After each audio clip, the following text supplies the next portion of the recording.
on ABC Sports. College football's elite battle for bowl championships. It's a new era as the Rose Bowl, presented by AT&T, kicks off the Bowl Championship Series with Big Ten champ Wisconsin facing Cade McNown and the Pac-10 champion UCLA Bruins. Then the Nokia Sugar Bowl as Texas A&M, the upset winner of the Big 12 title game, takes on the talented Ohio State Buckeyes. But first, the CompUSA Florida Citrus Bowl. Two traditional powers who were at opposite ends of the spectrum a year ago are now on equal ground as they meet for the first time. Michigan's mighty defense rallied the Wolverines to a share of the Big Ten championship. Today, they're up against the Arkansas Razorbacks, whose run at a national title hit a stumbling block, but are looking to cap an incredible season under first-year coach Houston Nutt. It all begins next with a CompUSA Florida Citrus Bowl on ABC. Razorback fans have arrived in style. Hog hats, suey calls all over town throughout the week. They are more excited about this team and this bowl game than they have been in some 10 years. And the Razorbacks set to take the field. And a great day of college football getting underway here in Orlando, Florida, as we welcome you to the CompUSA Florida Citrus Bowl, the Big Ten taking on the SEC as the Arkansas Razorbacks battle the Michigan Wolverines, two storied programs. Hi and welcome everyone, and Happy New Year. I'm Terry Gannon. What Houston Nutt has been able to accomplish in his first year as the head coach of Arkansas is nothing short of remarkable. They were picked to finish last in the SEC West. They won a share of that title, were within a couple of plays of competing for a national championship. Here they are on New Year's Day. For Michigan and Lloyd Carr, a turnaround of their own. They started the season 0-2. All they have done, after all the critics and doubters who are around there, is go 7 of their last 8. Their only loss coming to Ohio State.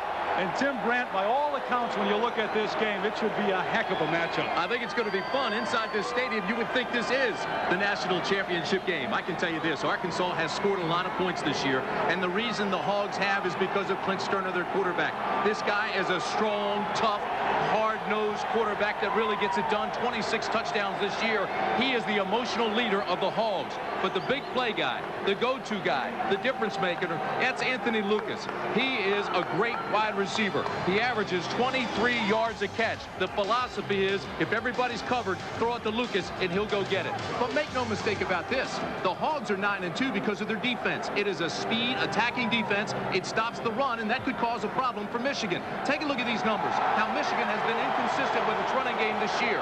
Against Wisconsin, they got it going. Against Ohio State, they never got it going. And then in the final game of the year against Hawaii, they got it going again. But the big guy is 6'4", Ty Streets, the All-American wide receiver, and that's the biggest advantage Michigan has today. He's 6'4", going against 5'10" cornerbacks. This is a mismatch in favor of the Wolverines. Well, there is one person who should be here but isn't. The brother of Houston Nutt, Danny Nutt, the running backs coach at Arkansas, underwent brain surgery some 2 days ago. We are very happy to report that he is recovering, and they expect the full recovery. He's back in Little Rock, resting and watching the game. For more on him, let's go down to the field and check in right now with Dean Blevins. Dean? Well, Terry, I visited with Houston Nutt a moment ago, and he's one of the more emotional coaches you would ever want to meet. So it's been really an emotional roller coaster with this thing with his brother. He said, I want you to tell my brother Danny in that hospital room that we're going to try to win this game for him today. He said that he believes the surgery was successful. The family feels good about it. He says he keeps looking around for it. This is the first time in 6 years as a head coach that his brother Danny has not been here with him. As for Michigan, Michigan says, don't worry about us. We will not overlook Arkansas. They said there is a huge difference between a 4-loss season and a 10-win year, and that is what is on the line here today, Terry. Dean, thanks. You're right, and the Michigan players have talked about that all week. They went 4 straight years where they had 4 losses, and they want to be a 10-win team, not a 4-loss team, and that's been a point of contention for Lloyd Carr as well. In his 4th year, 38-11, as Lloyd Carr, of course, won a co-national championship a year ago. And a gorgeous day here in Orlando today. Temperatures in the 70s. Terry, this is what we're talking about. Pretty good matchup. If you look at what the comparisons are, I mean, you look at the rush yards or even the pass yards, Arkansas has a little bit of advantage there. And the points allowed, of course, both defenses have been fairly successful this year. This is a great matchup on paper. And we talked about coming into this game, all the fans saying, hey, it's big Michigan against fast Arkansas, and what a difference that has been. Well, to be honest, the Big Ten has struggled against SEC teams in this poll, but it should be a pretty good matchup today and fun to watch. Houston Nutt has had fun all week long. His practices have been open, and he's been enjoying the media. There's a look at the temperature and the conditions here. Almost 70 degrees. They expect the temperature to be in the mid-70s. This is the best day that we have had throughout the week here in Orlando. Watching the teams on the field, though, we had some rain earlier in the week, and as you mentioned, the field is a little bit slippery right now. We saw some players slipping down as they were warming up. Hey, here's another advantage Michigan has when you think about the mentality of this team. They are the co-national champions from a year ago, and mentally that carries through into a bowl game. Well, it certainly did the second half of the season after they started 0-2 and then almost ran the table. They only lost to Ohio State. And, of course, the turnaround by Arkansas after 4-7, 4-7 the last couple of years. Incredible. Todd Lederette will get us underway. Arkansas won the toss and deferred to the second half. So Anthony Thomas back deep, number 32, standing inside his own 5-yard line. Pretty good call by the Arkansas coaches. Winning the toss, want to get their defense on the field because, as we said, that has been the tempo setter. That has been the game setter throughout the year for the Hogs.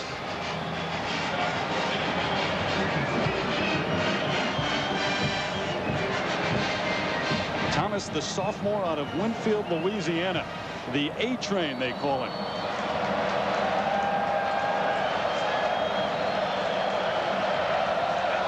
And we are underway. Lederette's kick drives Thomas all the way back 7 yards deep. He's not going to bring it out to one knee, and they'll bring it out to the 20-yard line. So we take a look at the CompUSA Florida Citrus Bowl starting lineups, and the offensive line for Michigan, one of the nation's best. 3 all Big Ten performers. John Jansen starting in a record 50th straight game for Michigan. The wide receivers are big. You know about Ty Streets, the big play man. They'll throw a lot to Jeremy Tooman as well, the tight end over the middle. And then in the backfield, Aaron Shea leads the way for Clarence Williams, who gets the start, but we'll see a lot of Thomas in the backfield too. They'll also throw to Shea out of the backfield, the big fullback who normally is a blocker. They'll slip him out and try to get him the ball.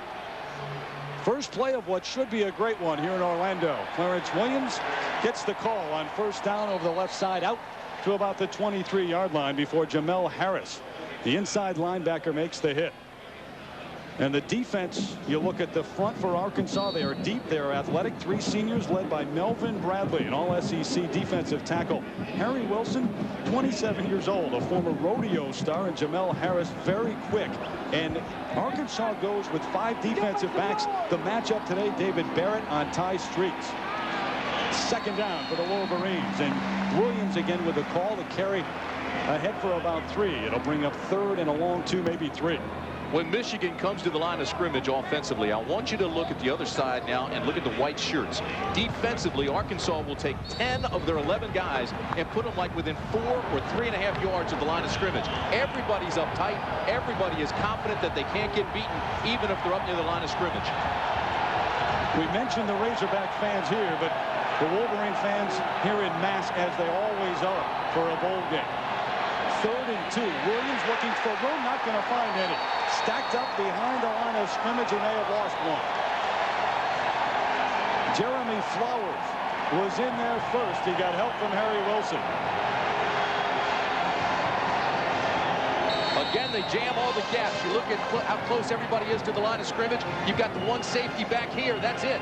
Then everybody comes, fills a gap. They've got containment on the outside, flood control, and then 1, 2, 3, 4 white jerseys. Folks, they fly around to the football, and they tackle in bunches. Hayden Epstein, the punter today. Jason Vincent was the punter for much of the year. Michigan has had their struggles on special teams. Rossi Moriali back at his own 31. No room, but out to about the 35. So a punt of 41 yards and a return by Moriali of 3 yards. As we take a look at the CompUSA Florida Citrus Bowl starting lineups for Arkansas, the offensive line. another veteran line. All 5 have started every game this year. Brandon Burlsworth, the first All-American in 10 years at Arkansas. And this is a wide receiver core that has averaged over 15 yards a catch. Anthony Lucas has set records at Arkansas, over 1,000 yards for him this year. And Madre Hill, the running back, out 2 years with 2 separate knee injuries. He can still burn it. Arkansas wants to run first too, but don't be surprised if they stretch the defense right away and try to throw deep just to get their attention. Michael Williams in motion on first down. Clint Sterner directs the offense, but overthrows Williams. Yeah, see, well covered. that's an attention getter. That's just to get the defense's attention and spread them out a little bit and make them soft. And the defense for Michigan, always a good one. Up front, Fizel, Renas, and Williams, the 3-4. They are very big. They're athletic and speed with the linebackers. Dahani Jones, a leader there. Sam Sword has led the Wolverines in tackles for 3 straight years. Tommy Hendricks, the big hitter in the secondary. But this is a secondary, Tim, that Clint Sterner and Arkansas think that they can really take advantage of today. The option, here comes Madre Hill. Skips by 1 across the 35 to the 36. Tommy Hendricks tripped him up first in the backfield. Terry, when people talk about Michigan being big and strong and slow, don't believe it. They may be big, but this is a very fast Michigan team. They're underrated in speed. Now watch this. They option the defensive end. They think they're going to get outside. But then again, look at the pursuit. Now we're bringing linebackers. We're bringing Renas. We're bringing Hendricks. They get to the ball quickly. They get there efficiently. They do have excellent speed. Nathan Norman, the fullback, ahead of Madre Hill on 3rd and a long 9. Emmanuel Smith in motion. Now sets. Here come the Wolverines. Sterner gets it away, but through the hands of the intended receiver and incomplete. Anthony Lucas the target, but again, good coverage in the secondary by Michigan. 2 things, Terry. 1, every time he made his cut in warm-ups, he was slipping down. So watch his feet pitter-pat before he makes his cut. Boom, boom, boom, and then he comes back. He's trying to get sure footing. By doing that, he wasted a little bit of time. By the time he got to the ball, it was too late. Chris Aiken gets his punt away. The first one of the day. There's Marcus Knight from his own 21. Swarmed under. Ahead of the 25, maybe to the 26. So a punt of 43 yards, 4-yard return. We are underway in Orlando. The CompUSA Florida Citrus Bowl. Underway with the CompUSA Florida Citrus Bowl. No score, Arkansas and Michigan. This has not been a traditional Michigan offense this season. Oh, take a look at this. I mean, they have thrown and gotten more yardage than they have rushing. First time since the 1960s. Michigan has thrown an incredible 373 passes this year. That's a school record. And 18 different receivers have made catches. Anthony Thomas, the lone setback. Play action for Brady out to his tight end. Mark Campbell with the catch, and he's got a Michigan first down at the 38-yard line. A gain of 11 will move the chains. Came out to start the game, and they had 3 straight runs and didn't get the first down. 3 and out. 3 yards in a cloud of dust, they say. So they come back this time, and on first down, they look for the play action. They look for the tight end. They slip him out into the flat. They get him isolated, get him some space, and they pick up good yardage and move the chains. Nicely done. They'll bring in the fullback, Aaron Shea, to lead Thomas, who's trying to get outside. Harry Wilson laps him up, but Thomas powers his way ahead to about the 46-yard line. And a look at some of the strength of 6'2", 221-pound Anthony Thomas. Yeah, and Anthony Thomas is strength. I mean, they call him the A-Train. 761 yards this year, 12 touchdowns. You look at these numbers; they're impressive. He was teaming obviously with Williams, and when you put those two together, it's a pretty good force. Unfortunately, they really haven't gotten in the groove, haven't gotten in sync, never really got that thing going. We showed you they did against Hawaii, and certainly that's what they want to get replicated here today. Thomas, the Big Ten Freshman of the Year a year ago, going up top to Streets, covered by Green, and incomplete. Orlando Green with the leap at the last moment, but number 21 is a guy who's going to get tested today. And both sides will get tested. Terry, that's exactly what we were talking about in the pregame. Streets is 6'4", and Green is 5'9½". On the other side, Barrett is 5'10". If there's a mismatch, an advantage to Michigan, that's it. Well, you just saw it. And Green came up big that time, climbing the tree and making the stop. But look at this. That's what they want to take advantage of, and they tried to do it right there. Here comes Anthony Thomas, gets away from Melvin Bradley, but then stopping the ball's on the ground. Arkansas believes they have it, but the official's going to blow it dead. course, it was ruled down. This is a team that has taken advantage of turnovers all year, plus 11 in that category. They force turnovers. They make things happen. They get the ball back for the offense, and there's the main reason right there. Keith Burns. He and Bobby Allen have this defense. Folks, they believe, they call it Code Red, and they play hard.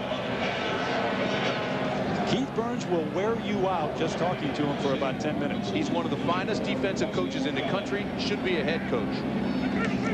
Came over from University of Southern California a year ago. Wasi Moriali looks at this one taking a Michigan roll all the way down to the 12-yard line. So a punt of 43 yards for Hayden Epstein. And the Razorbacks backed up for their second drive of the ball game.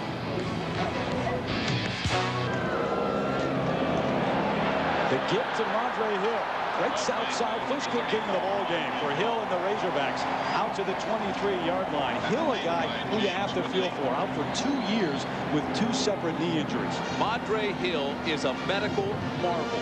He'll be back next year after applying for the medical reshirt, but here's a guy that has had both knees operated on, the ACLs, and in the old days, you couldn't come back from that. The only guy that I know that have had a similar situation is Terry Allen of the Washington Redskins. But Hill has come back. He's run for 670 yards. He is a medical marvel. Set an Arkansas record a couple of years ago before the knee injuries with almost 1,400 yards. Here he goes again, bursting through. Straight up the middle out to the 27.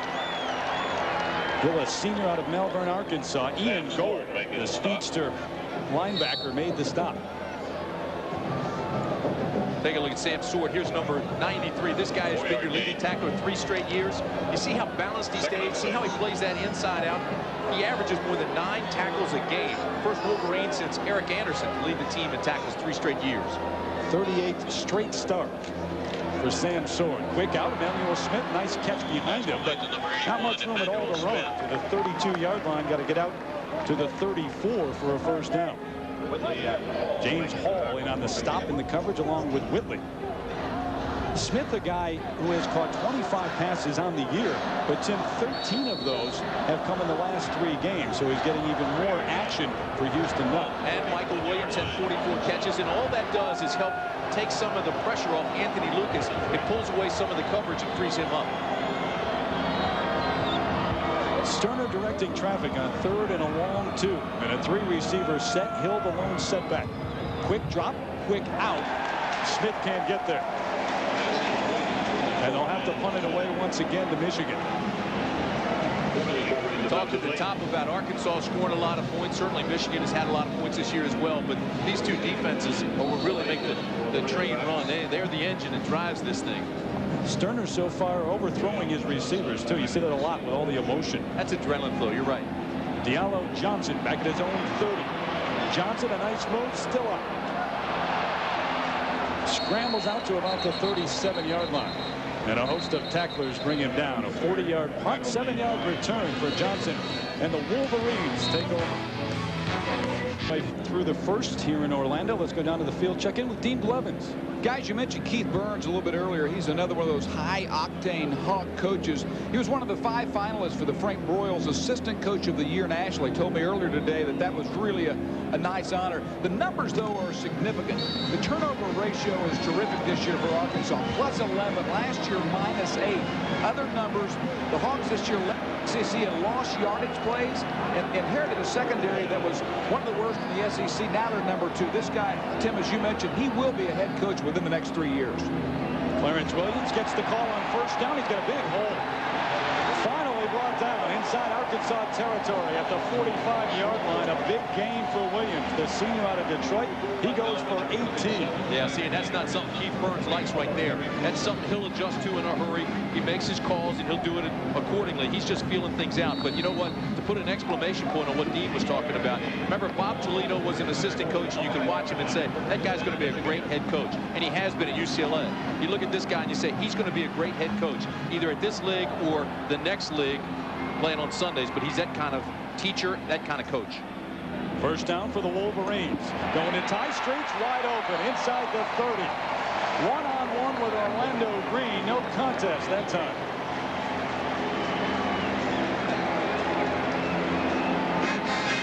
And as long as they cover one-on-one, it is going to be an advantage for Michigan. We can't overemphasize that. Watch this. As soon as he turns his back, Streets, who's a tremendous receiver, reads that, makes his cut, picks up 18. It's going to be very difficult to man up on him. And Arkansas likes to blitz. They like man coverage. So we'll have to watch that all afternoon. And the Razorbacks, fortunate Streets went to the turf. There was no safety to come over and help. He may have been gone. There goes the A train. Anthony Thomas straight ahead down to the 20-yard line. And the Wolverines moving the ball right now. Tomorrow live beginning at noon Eastern here on ABC Sports, the NFL Wild Card doubleheader with the Bills taking on the Dolphins first. Then at 4 p.m. Eastern, the Arizona Cardinals making their playoff debut. Out in Arizona at least is Troy Aikman and the Dallas Cowboys. Their opponents tomorrow on ABC. Tripped up is Anthony Thomas before getting back to the line of scrimmage. Jeremy Flowers, and really the first time that we've seen a defensive back or linebacker in the backfield. And it's the first time they've really tried to do that. They overloaded the gap. They came hard with Flowers, who they call their bandit linebacker, and they brought him on the blitz. Now watch how they cheat him up. He's at the top of your screen. They bring him outside. Nobody picks him up, and he's too quick. The pulling guard, who was supposed to pick him up, could not get there in time. This is a speed defense. They made linebackers, defensive linemen, defensive backs were made the linebackers. And they love a situation like this. 3rd and 5, and it looked like the tight end for Michigan moved along the right side. Friendly flags on the field. Dead ball, stop.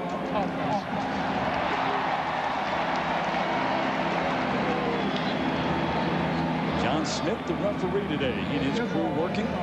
Gets down. 5-yard penalty for the previous spot. Remains 3rd down. You know, Michigan used officials at its practices the entire time down here because they want to try to avoid penalties. It's something that has really, really hurt them. They've had a lot of penalties this year, and Lloyd Carr was trying to correct that. Here's your matchup down at the bottom of the screen with Streets. They've been very good on 3rd down. Marcus Knight dropped the football, and he had 6. Kenoy Kennedy was a step behind him. He had the end zone if he just holds on.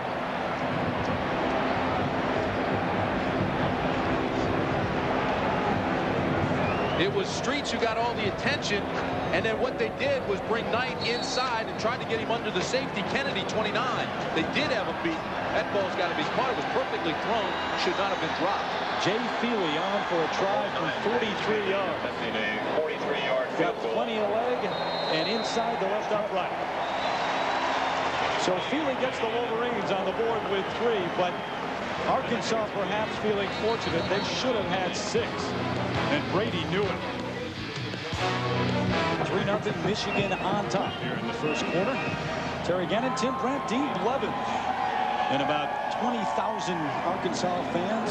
About the same for Michigan, too. They brought a lot of them down here to Orlando.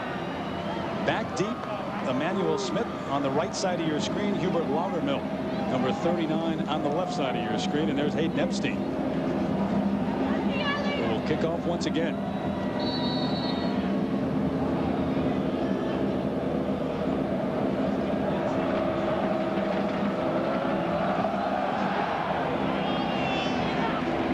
Smith, 5 yards deep.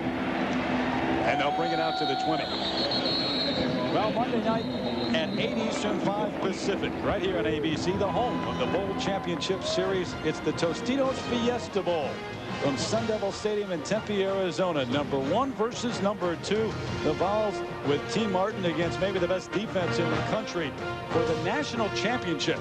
And, by the way, first time ever enhanced TV program. You can go right on your computer and go in there and get live stats, whatever stat you want, whatever bio you want. You can play games and pick which play is going to happen next. All of that while we're going. You don't have to wait for us to give you whatever kind of graphic you want. First time ever Monday night. Sterner throws it away under pressure and then takes a beating. That's incomplete. Jake Freisinger and Rob Marinas all over him. You know, last year Sterner threw 12 touchdowns and only 13 interceptions. He was sacked 42 times.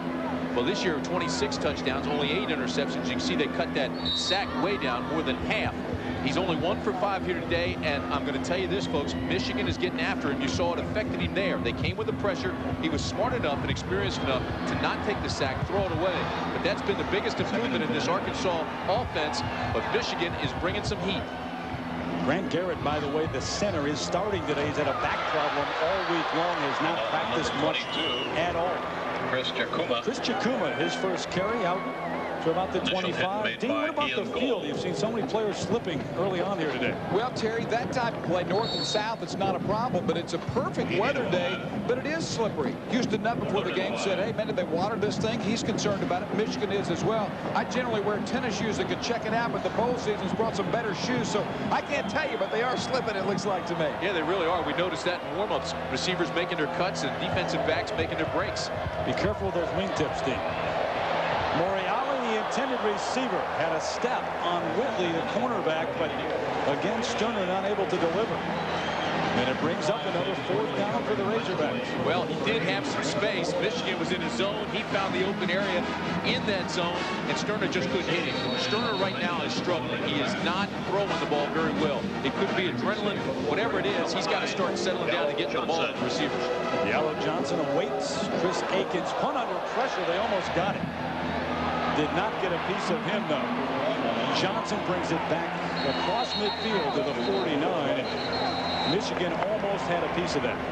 You know, we told you this is a speed defense that they move linebackers to defensive line. I want to show you this. This is called Bear Jet Black Exchange. Here's your Bear front, 3 down linemen. Head up on the center and the tackles. The linebackers cheat to the backside where there is no tight end. They'll overload. Now watch the linebackers come up into the gap. They're going to go right through that gap. So they're more defensive guys than offensive guys. They can't stop them. They're not enough blockers. And it's been very effective for Arkansas this year. We told you they're plus 11 in the turnover ratio.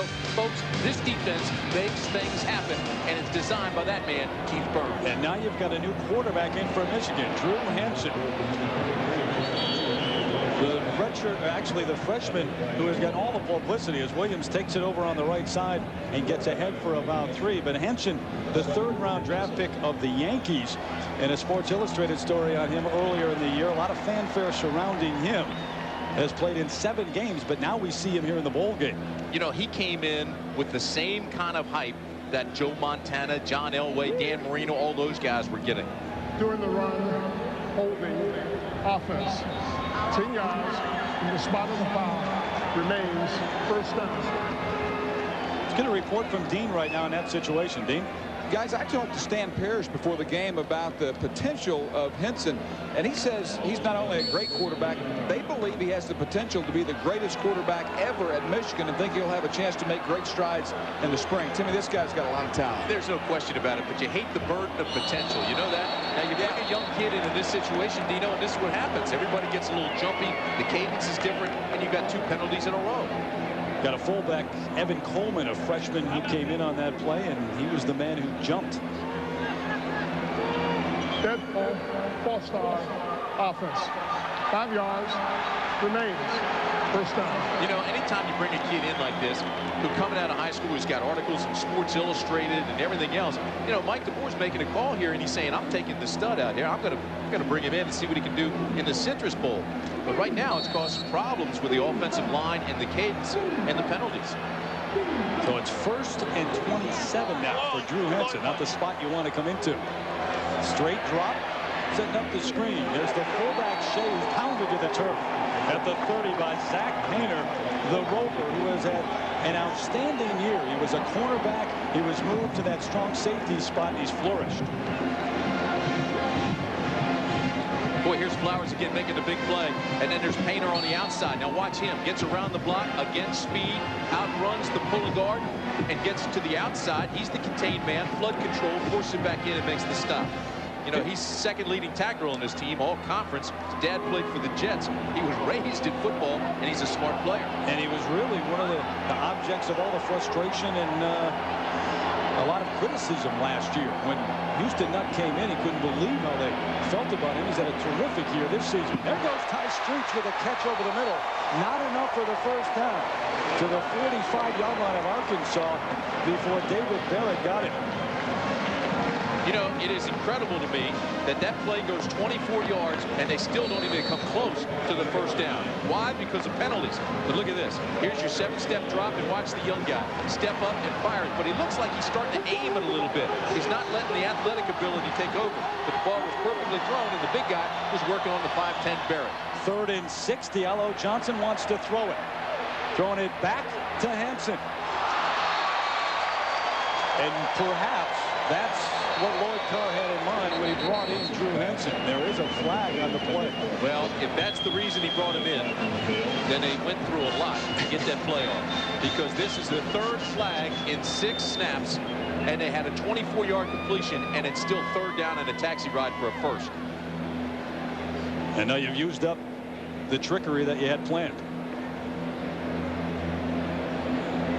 There's a quality man right there.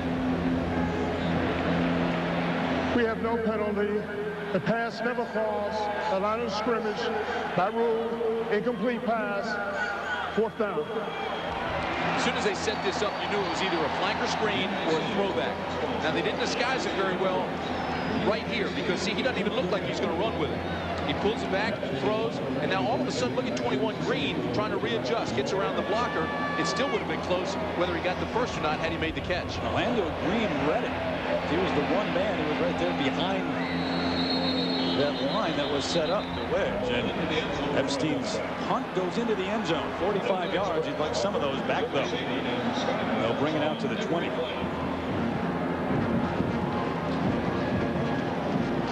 Well, we take you back while we have a moment to the 97 CompUSA Florida Citrus Bowl. Peyton Manning, many thought it would be his last game. That was a couple of years ago. What a day he had. 408 yards, including that touchdown pass, 3 in total. Then he ran for a touchdown as well. A huge game for Peyton Manning. Of course, he came back to try to win a national championship, which he was not able to do. But one of the great performances in this bowl's history. Well, and this bowl certainly has had a lot of great games. I mean, keep in mind, this was originally called the Tangerine Bowl, now the Citrus Bowl, and they've had some terrific matchups here. Chikuma ahead for about 5. You got to like a bowl, though, that covers it all now. It's not just the Tangerine. It covers everything. It covers orange, covers lemon, covers, what, mango, covers kiwi, whatever you want. It's the Citrus. The all-encompassing bowl. 2nd and 5. Chikuma ahead to the 30, close to a first down, but I think he's a little bit shy before Eric Wilson brought him down. Dean, what do you have on the field? Well, I think that what you saw there with Henson was him going in for a trick play. Tom Brady expected to go back in. No injury to him, by the way. Aaron Shea, 36, a fullback, win, knocked out. He'll be back in the game. All right, Dean, appreciate that. Dean, the hardest working man in show business. He's the James Brown of sports television this week. I had to look at you. I thought I was sitting next to Miss Florida Citrus again. Like it's a banquet. I learned about all kinds of glow and tangerines, tangelos. He was at the Peach Bowl last night. Flags on the play. Spooner keeps it for the first down, but we'll have to wait and see.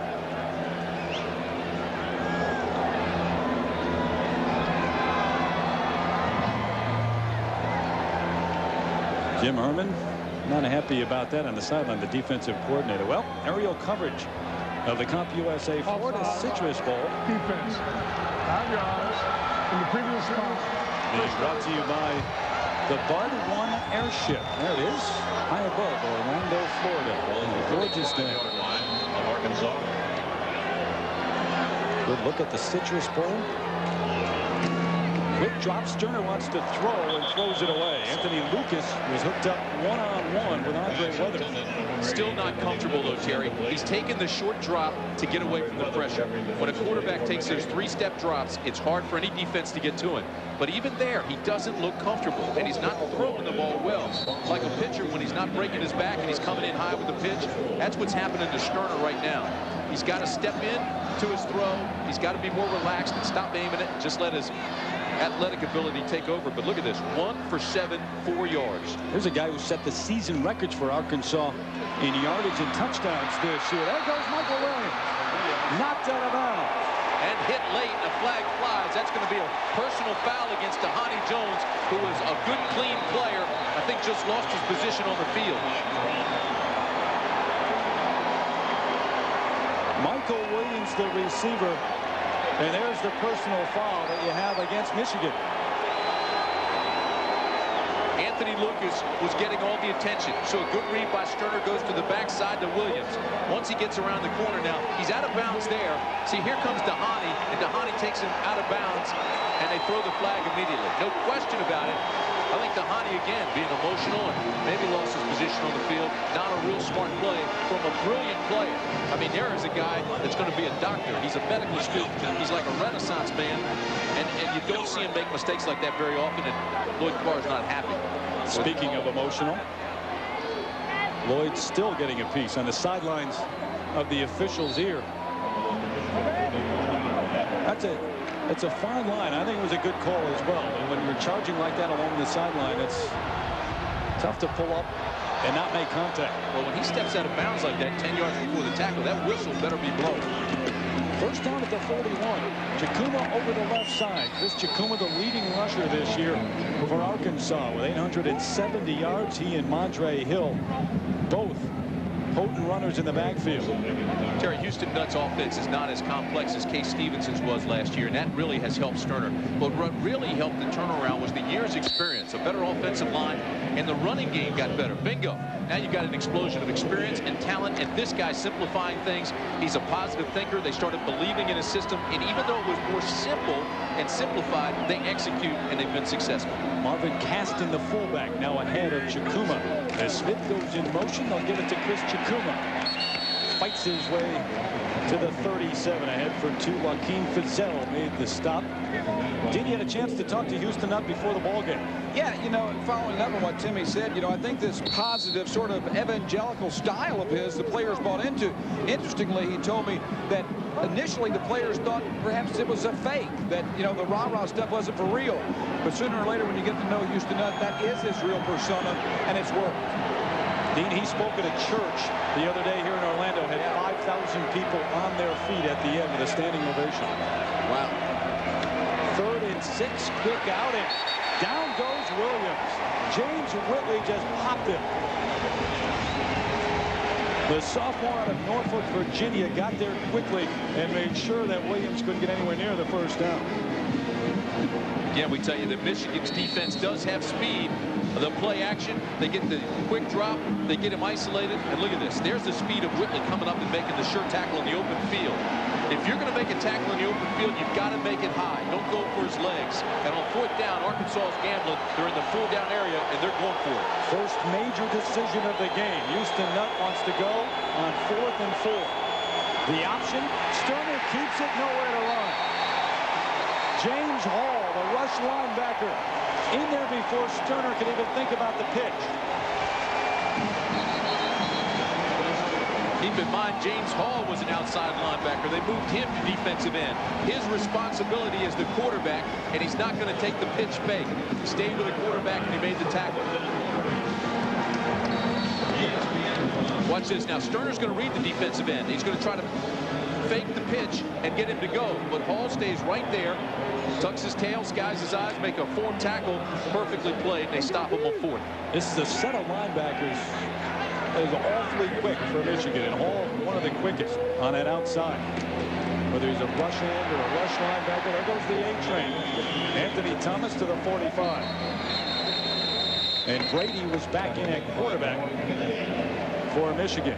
So 3-0 Wolverines over Arkansas into the first quarter. We're back after this message and a word from our ABC stations.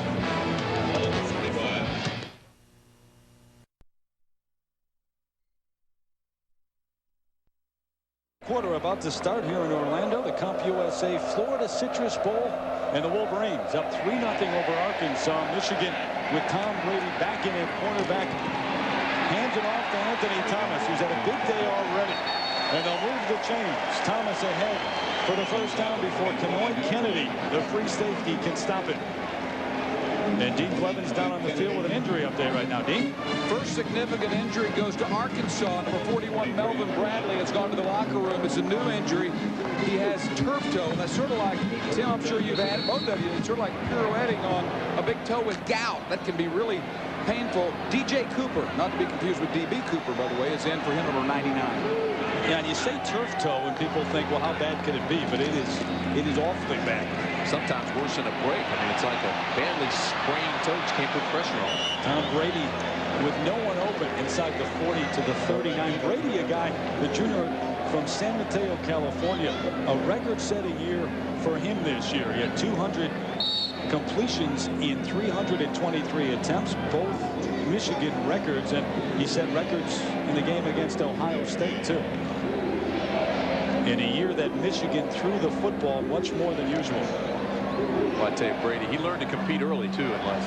Had 3 older sisters in one bathroom. Marcus Knight in motion. They're going to give it to Clarence Williams. Nowhere to run. Swarmed under at the 39. May have fallen ahead for 1. Jamel Harris, Harry Wilson, the linebackers in on the stop. This is really a high-risk, high-reward defense that Arkansas runs. They jam everybody up by the offensive line. I mean, so if there's a running play that's a quick hitter that gets into the secondary, there aren't a whole lot of guys back there to make tackles. And the same with a pass play. If they go up and over to Streets or Knight and they get past that first wave, look out. Which you could see right here. 3rd and 6. Knight and Streets wide to the top of your screen. Brady under pressure. He goes down for the first time. Shasha Lancaster, number 65, and a redshirt freshman got there.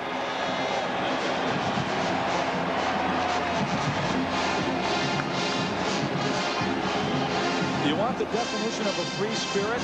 It's number 65. With the bleached blonde hair, he's got code red tattooed on his chest. Boy, they overload again, and there just aren't enough jerseys. Now here's, look, right here. See 79? You know who that is? That's Backus, and he's looking for somebody to block, and the play's already over. Morial with a fair catch. So the Razorbacks will start at the 17-yard line after stopping Michigan. Look at the scenery around the Citrus Bowl here in Orlando. Arkansas not able to get anything going at all offensively. This is the team that averaged 33 points per game. That's the highest since 1970 for the Razorbacks. Nothing so far. Lucas has yet to make a catch. They're going to be looking for him soon. Flushed out of the pocket is Sterner. Throws on the run to Madre Hill.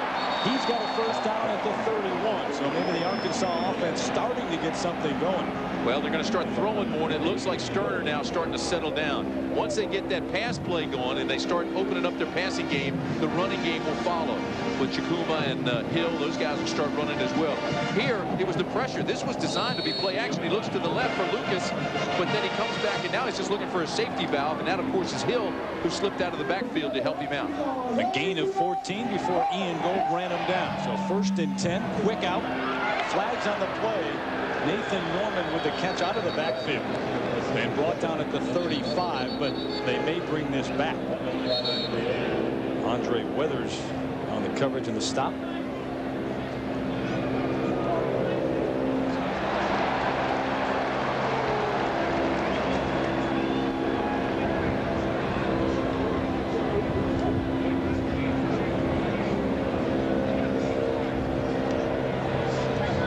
Offsides.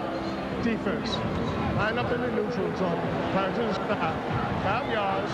Previous spot remains first down. So they call it against Michigan, and the penalty woes continue. Yeah, and there goes Anthony Lucas out of the ball game. He has no catches. This is the guy that averages 23 yards a catch, over 1,000 yards receiving, and he hasn't even touched the ball yet. 6 penalties for Michigan so far. So it's 1st and 5. They're going to give it to Madre Hill. Fights his way on the right side, but stacked up after a gain of 1. Well, next right here on ABC Sports, the Bowl Championship Series begins with the Rose Bowl presented by AT&T. Cade McNown leads the Bruins against the Wisconsin Badgers. Should be a good one for Pasadena. Then live at 8:30 Eastern, 5:30 Pacific, the Nokia Sugar Bowl, Ohio State taking on Dat Nguyen and Texas A&M.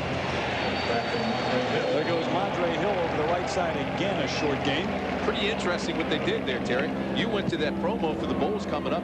They thought that Michigan was kind of taken out of this thing too. They broke the huddle and came up with a quick play. They tried to quick snap it and catch Michigan sleeping. Listening to the promo. brings up 3rd and 4. Let's go down to Dean Blevins.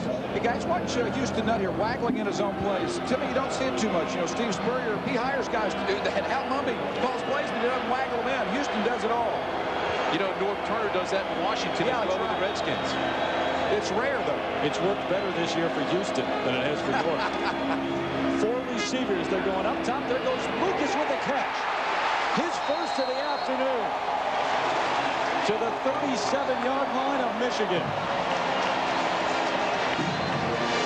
Well, what a good read by Sterner, too. Michigan is in what they call a cover 2, where the cornerback's going to take the flats and the safety's going to come over and cover deep.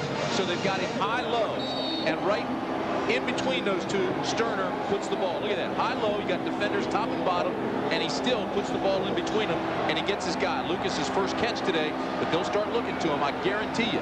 Gain of 25, and of course the first down, and there goes Montre Hill on first down. Tommy Hendricks, along with Ian Gold, tripped him up.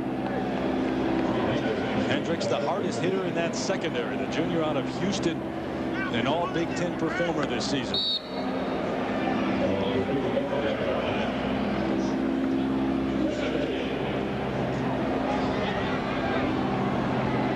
There's a look at Clint Sterner, the quarterback. You know, he's not as tall as some of the NFL prospects like Couch and Culpepper, McNabb and McNown and Bishop, but he's talented. He's a strong arm guy, very effective, very efficient, and extremely tough.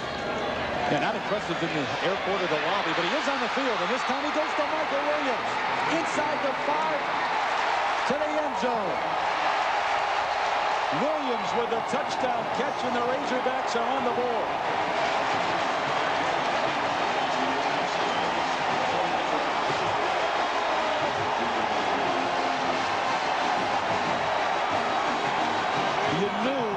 They would break out at some point. And you knew Sterner was going to find the range. Just had to settle down and start just reacting and not thinking. 5 straight completions now for Sterner. Tom Lederer on for the extra point. Splits the uprights. Michael Williams, who had more catches than Anthony Lucas this year. He had 44 on the season. His 6th touchdown catch of the year. And the Razorbacks have 7 on the board. They lead 7-3. CompUSA Florida Citrus Bowl. This ABC Sports exclusive brought to you by CompUSA, the computer superstore. The new Dodge. It's about change. U.S. Navy. Navy, let the journey begin. And National Car Rental, the official car rental company of the Bowl Championship Series. 7-3 Arkansas. 10:37 left until halftime. Michael Williams with a touchdown catch from Clint Sterner. Came into the game with 44 catches. He's got 2 catches here today, including that touchdown catch. Lederer sends Anthony Thomas to his 3. Here comes Thomas. Got a hold. Cut back to the 43. Check that. It's Clarence Williams who brings it back in for Anthony Thomas. So the good return and good field position for the Wolverines. He brought it back 40 yards. Terry, let's go back to the touchdown. Here's Williams in here. Keep in mind, Sterner now, 5 straight completions. So go ahead and roll it. Lucas came in and made a big catch. They go to a nickel defense to counter Lucas. And look at this. It's a zone defense in the nickel. Nobody picks him up man. He finds the open area, gets to the outside. Williams with the touchdown.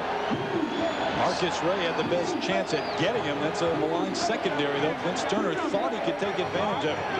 It's the first time he's been able to do it all day. There's the chess game that coaches play. He gets hot. Lucas makes a catch. They go to a nickel. They play some zone. Bingo. Down goes Grady on first down. Jeremy Flowers in for the sack. 40 sacks on the year for the Razorbacks. And a loss of 9 on this play. Boy, Flowers is playing one heck of a game. He is causing nightmares for Brady. Look at this. Play action. As soon as he rolls, the first person he sees is number 30 in his face.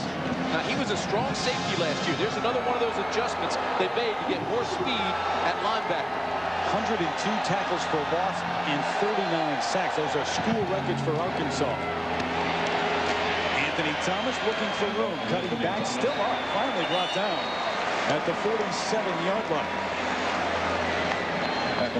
Now Monday at 8 Eastern, you know all about it. The national championship on the line, #1 versus #2, the Tostitos Fiesta Bowl, Tennessee and Florida State. And also, remember, the first time ever for Enhanced TV, you can go on your computer and follow the game. You can get stats, you can get bios at your disposal when you want them. You can play a game against everyone around the nation who is playing, where you pick the next play, who's going to carry the ball, who's going to catch it. And it all comes up Monday night on the national championship game. Ty Streets with a catch, spins away. Orlando Green chasing him down. He and Zach Painter get him at the 20.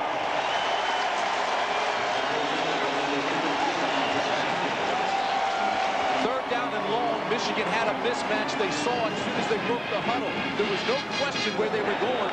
They were going to Streets, working on Green. They brought him on the slant. They hit him early and let the big guy run. Great read by Brady. Quick three-step drop. Get it to him on the slant. Green overran the play, and then he just couldn't stop him. Now, Streets is not only tall, but he's fast. He's got those long, looping strides, deceptively fast. Covers 5 yards in 2 strides. Big play for the Wolverines. 1st and 10 at the 20. Terrell in motion. Going to give it back to Clarence Williams. He cuts back. Got a first down. And run out of bounds at the 9-yard line. So the Razorbacks get to the end zone, but Michigan comes right back on the next drive, and they're inside the 10.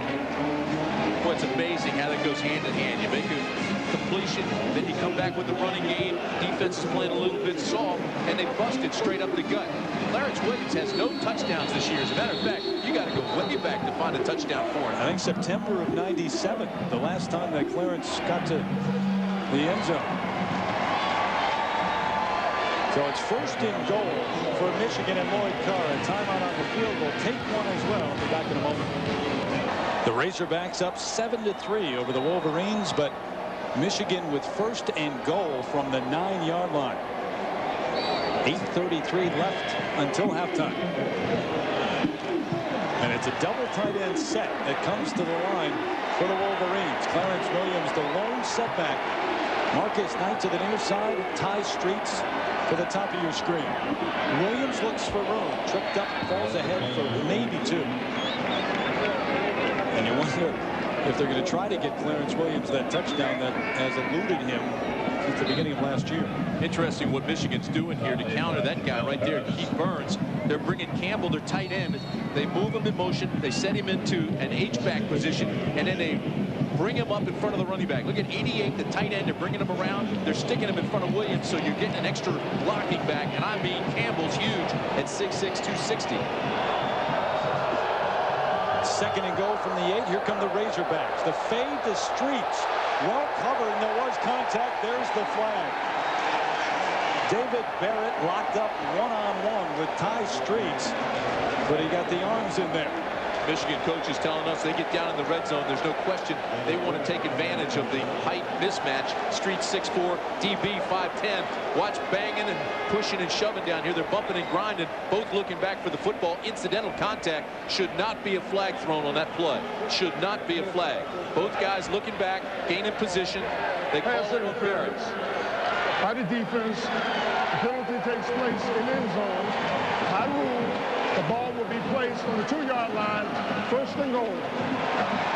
Automatic first down, too. Keith Burns used to nut. They agree with you, Tim. You know, first of all, you have to look if, in fact, the ball was catchable. If it's not, pick the flag back up. Then you have to look and say, did somebody gain an advantage by that contact? I didn't think anybody did. Both looking back for the ball, both battling, both have a right to the football. So it's 1st and goal at the 2. Shea the fullback, Thomas the running back. There goes Anthony Thomas in the end zone. That's a touchdown.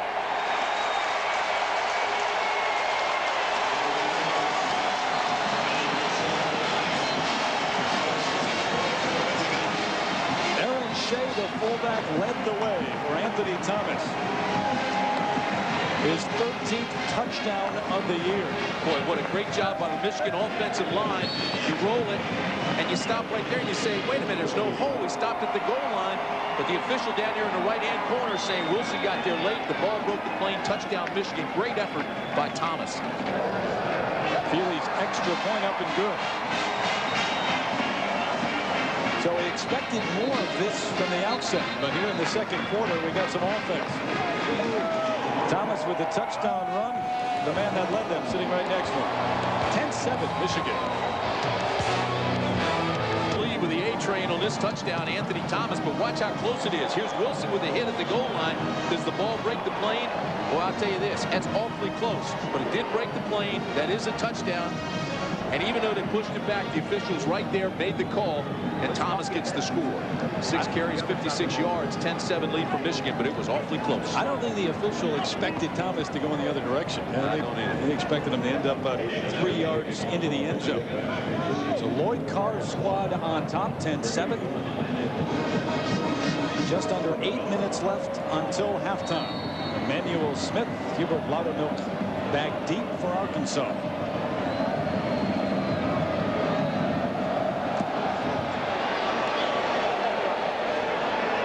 Smith from his own 2. Spins up to about the 19. That's about it. And let's take it to New York and check in right now with John Saunders. John?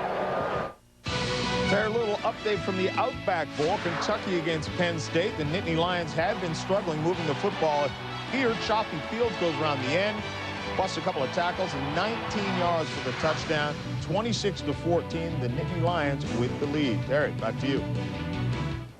All right, John, thanks. We were in Happy Valley for the last game of the year. Tim, you and I for Penn State-Michigan State game, and Penn State rolled all over them. One of the better teams right now, I think. Much better than they were at the beginning of the season. Chris Chikuma on first down gets the carry out to the 20, a gain of a yard and a half and 2 yards. Dean, what information have you picked up down on the sideline? Well, Fitz Hill was one of the 2 hangover coaches. Hangover maybe is not the right word. The holdover Especially coaches. today. Not on New Year's Day. Anyway, he was one of the coaches that was picked up by Houston Nutt. He was just talking to his wide receivers a minute ago, and he said, Michael Williams, if they continue to blitz from the inside the linebackers, you're going to get 300 yards. And then Timmy said, we're going to continue to try to get the double post. The double post. Layman's language, we're going to go for the jugular. Maybe you can show that. All right, Dean, second down over the middle that time. They got Michael Williams, the man you just mentioned. Well, if they're going to the double post, then they're setting it up right here because he just ran a short post pattern. He's going to go down 12 yards, and he's going to cut it in toward the goal post in the middle of the field, and they put the ball right there between the 8 and the 4. So if Dean's right, I'm sure he is, and that's what they would like to get on the blitz when it's man coverage. Well, they just set it up with a post there. Now they come back with the exact same formation. If you look, they've got 2 receivers, and it's Williams up there with Smith at the top of your screen. First down, Sterner off play action. Plenty of time and plenty of room to run if he wants to. Throwing back, almost picked off. And that is one that, you know, Clint Sterner is going to think of twice and say, why didn't I just tuck it and run? He had a lot of green ahead of him and no receiver where he threw the ball.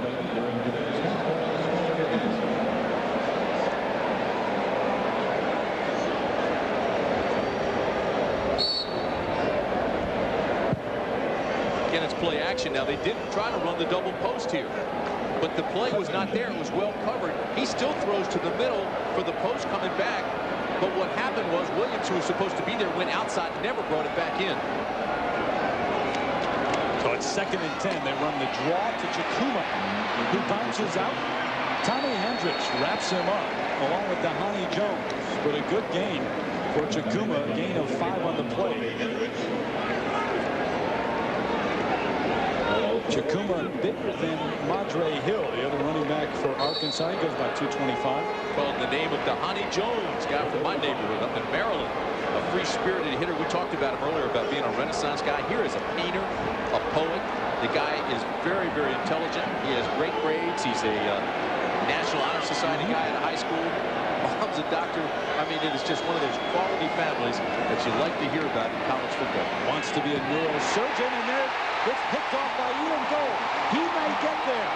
He's got Sterner to beat. Touchdown, Michigan. Gold with the interception and brings it back 46 yards to pay dirt.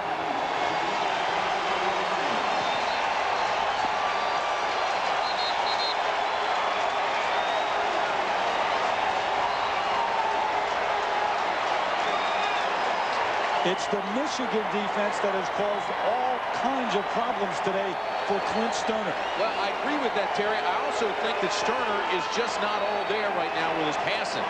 I mean, his receiver fell down, but he's still not sharp. That's 2 plays in a row he threw where there was no receiver. Michigan was just sitting in the zone, and the ball just came right to goal. Feely with the extra point. Up and good. Take another look at the play. Here's Stoerner. He's reading the zone. He throws it. His receiver fell down.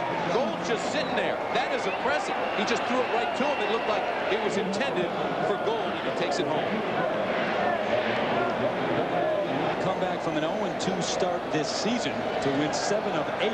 Now leading the way here in the CompUSA Florida Citrus Bowl. The interception by Ian Gold brought it back 46 yards, and it is 17-7. Aiden Epstein will tee it up once again. That was such a big play by Gold with the interception because, as you mentioned, their defense really is making the difference in this ball game. And Michigan started the season with 9 of 11 starters off last year's top-ranked defense. But the 2 losses were huge. Charles Woodson and Glenn Steele. Then you had Dave Taylor hurt, and then Marcus Ray missed the first 6 games, and Peterson was out. So they've lost some consistency, but playing well here today. Especially the linebacking core, first couple of games. One of the reasons that you saw that Epstein's kick out of the end zone. And they'll bring it out to the 20-yard line. And a reminder coming up, the National Car Rental halftime report. John Saunders, Todd Blackledge, bringing you scores and highlights of the bowl games around the country. A preview of the Rose Bowl presented by AT&T, including a report from Tim, your former partner, Keith Jackson, out in Pasadena. And we'll bring you halftime activities right here at the stadium. Talked to Keith last night, late into the night, almost caught in the new year on the phone. He sounds great. Looking forward to the Rose Bowl and the Fiesta. The Steelers Fiesta Bowl for the national championship. Michigan beginning their drives at their own 36. Much worse for Arkansas. Straight ahead goes Mondre Hill. Not for much, though. Ian Gold, the man who just made the interception and ran it back for a touchdown initially, and on the stop, Sam Sword. Now, it's got to surprise you to this point the way that Michigan has been able to shut down Clint Stoerner and the Arkansas offense. Michigan, a heck of a defense, but some way, somehow, the Razorbacks normally get it done.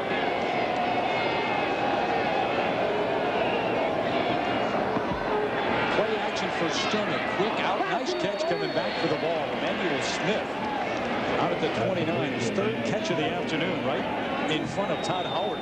And that ball was rifled. I want to tell you that Stoerner that time stepped into it and just ripped it. That was a terrific catch by Smith, who went up, snagged it, didn't quite get the first, although he reached forward to try to get it. Now you've got 3rd and short. I would be opposed here to come back and just have Stoerner quarterback sneak, get the first, then get back into that first down mode. Caston Chakuma, the backfield right behind Clint Stoerner, who wants to talk it over with Houston Nutt on the sidelines. Clint looked frustrated that time. Looked like he did not have the play, and the play clock had gotten down to the point he didn't want to delay a game, so he quickly called the timeout. Was not happy with how long it took to get the play in. And while we have a break in the action, we'll step away, see what's coming up on ABC, and be back in a moment.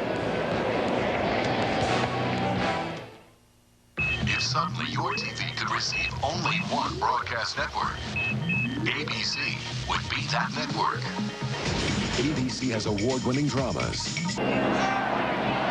3rd down and about a yard coming up for Arkansas. Terry Gannon, Tim Grant, Dean Blevins here at the CompUSA Florida Citrus Bowl. Nasty weather around the country, but not here in Orlando. 70 degrees, bright sunshine. Just a magnificent day. We came to the stadium this morning, and there wasn't a cloud in the sky, and it just had that Swedish blue tint to it. 3rd and short. Stoerner after the timeout. Under center. Here comes Smith in motion.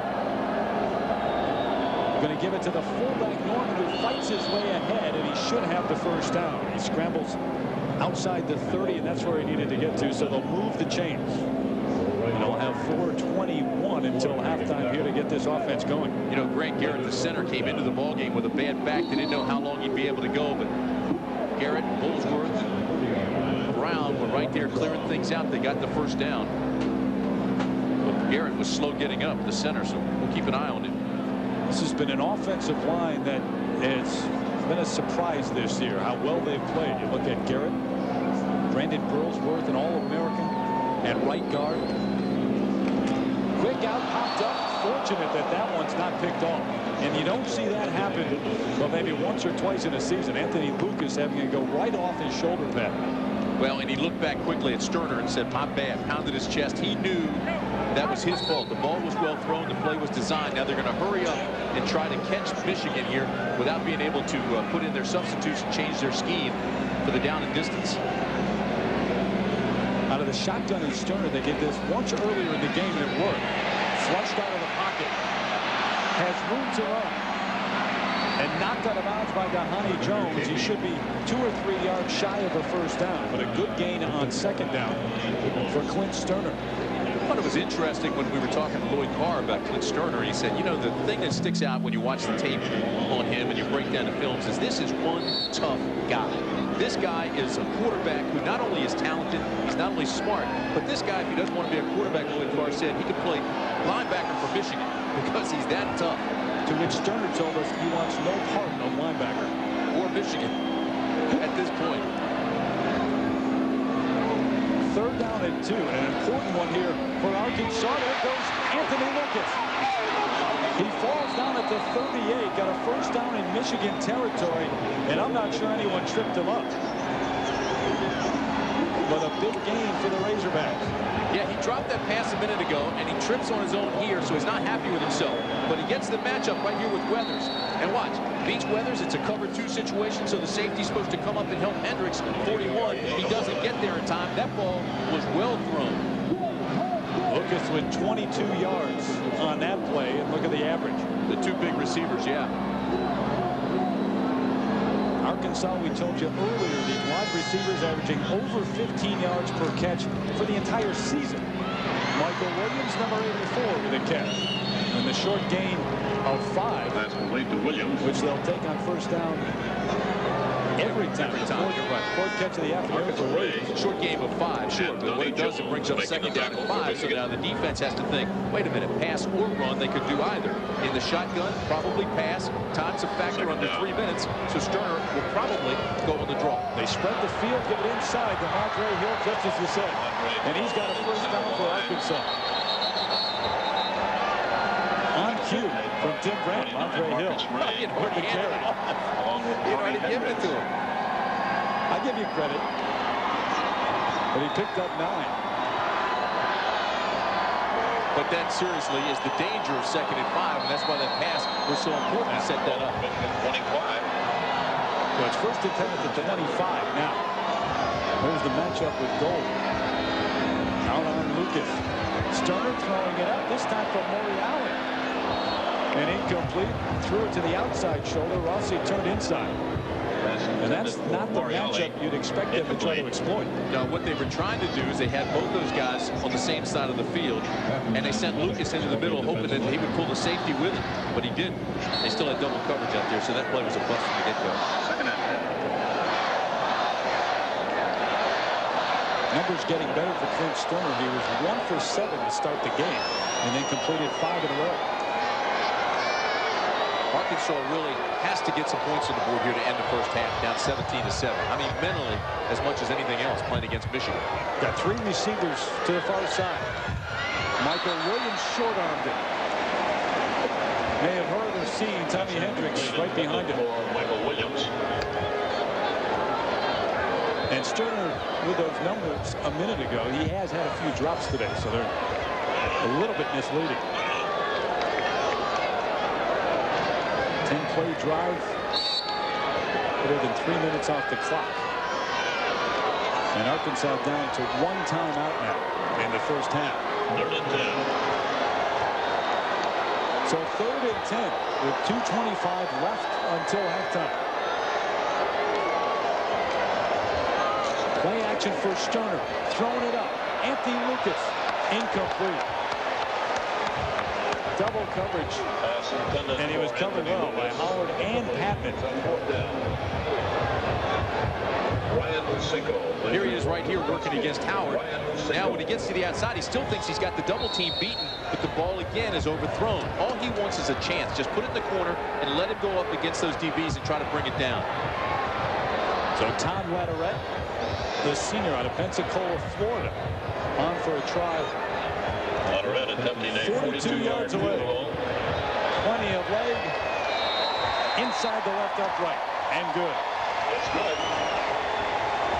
12 remaining in the first half. Latourette, one of the best around the top end in the SEC. And that is a huge positive for Arkansas. We'd said they had to score on this drive, touchdown or field goal. They get the field goal. They're down by 1 touchdown, and they want to keep it that way or score again, obviously, by the half. But, I mean, they've climbed back into this thing because I think mentally it was becoming a huge factor for Arkansas. They haven't had the success over the years that Michigan has. Emotion is a big factor. 7-point game right now. We talked to Lloyd Carr before this game about what jumped out at him when he watched the tapes of Arkansas. Two things impressed me. Their yards per catch, over 15 yards every catch they make, which over the course of 11-game season is a tremendous accomplishment. And their turnover margin. They're turning the ball over much less than they're getting it back. And that's always, I think, the mark of an outstanding team. Well, Lloyd Carr's team so far with the turnover advantage with the interception by Gold and the touchdown. And doing a quite nice job on the receivers. The receivers really have not gotten on track for Arkansas. So his two big concerns he's taking care of.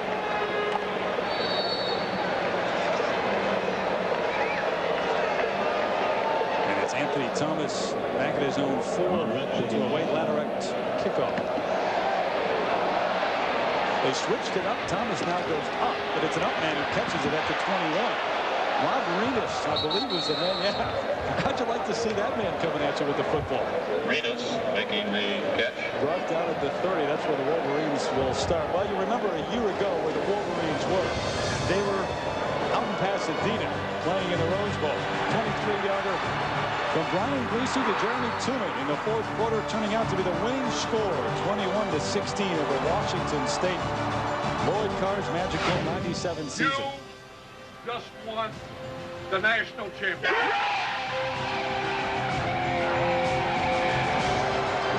Of course, it turned out to be a co-national championship, but no better feeling than that in that locker room at that time. Tom Brady throwing it out to Marcus Knight, who drops it right near the first down marker.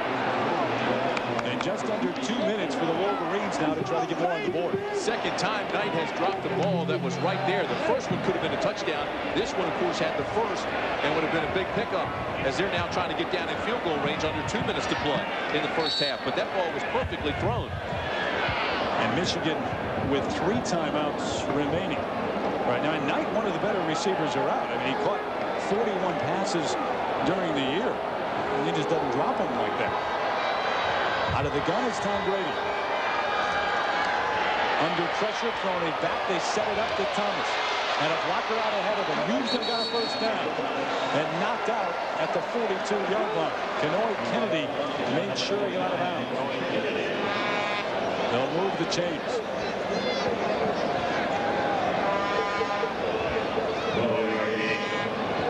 Arkansas was loaded up to bring the blitz, and Tom read it. All these guys are coming. So watch what happens. They throw the screen right where those guys are. Here they come on the blitz. Boom. Release. Throw the screen. Perfect call. Perfect execution. Move the chains.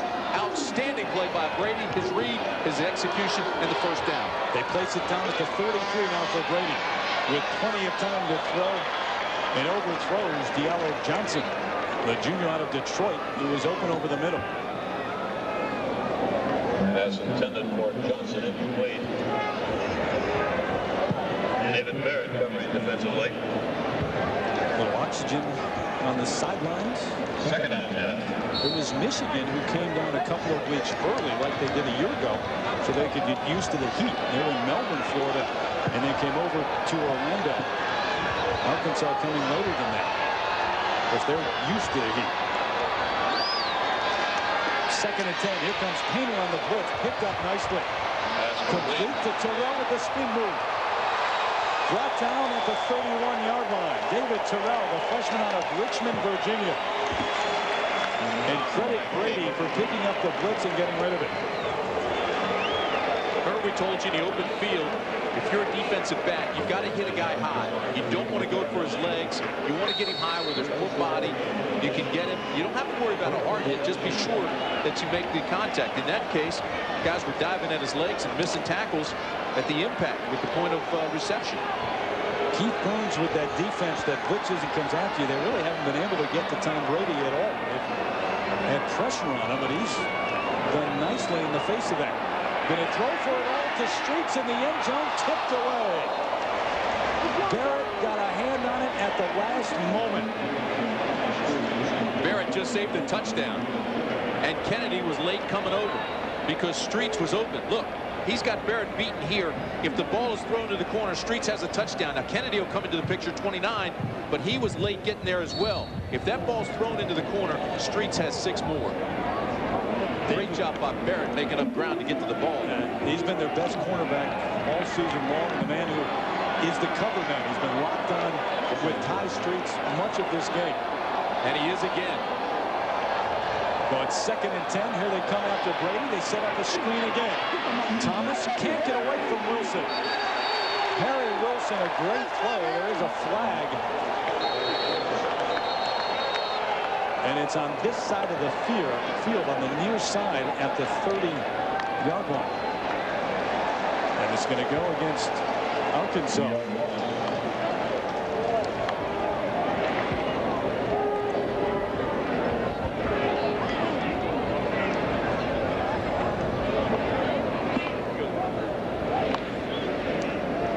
Keith Burns is going to have to make some adjustments at halftime. The backside screen has hurt him.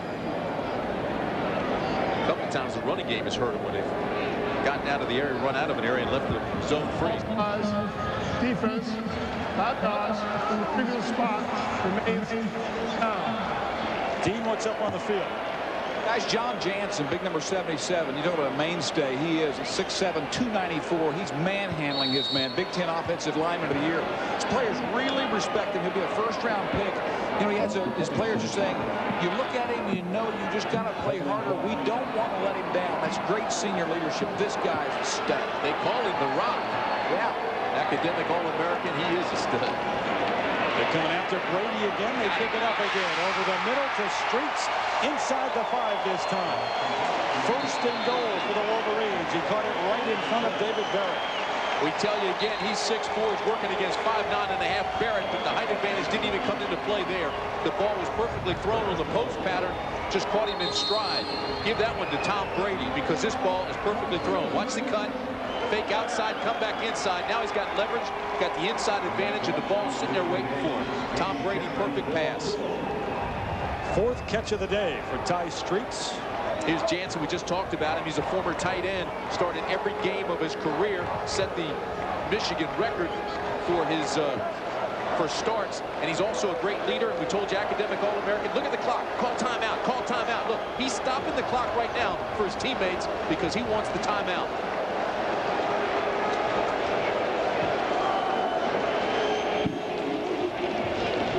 So Michigan, they'll talk it over.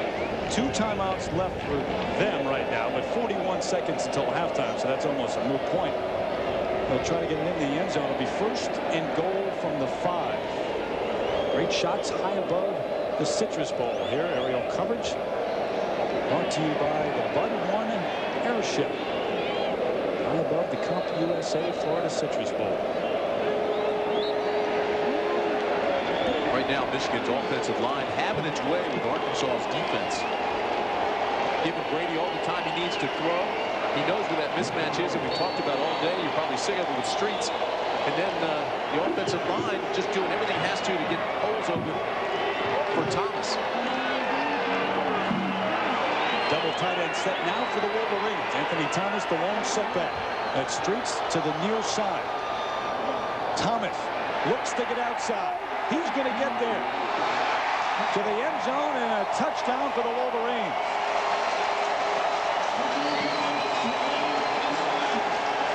This is an offense that has struggled at times this year, especially with the ground game, but they're not struggling at all today against Arkansas, who came in as the defense that was maybe a little undersized, but they had plenty of speed and caused havoc.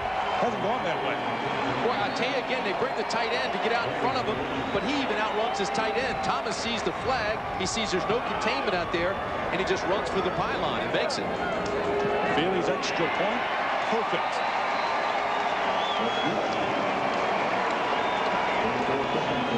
So with 34 seconds until halftime, Michigan goes ahead even further, up by 14 now.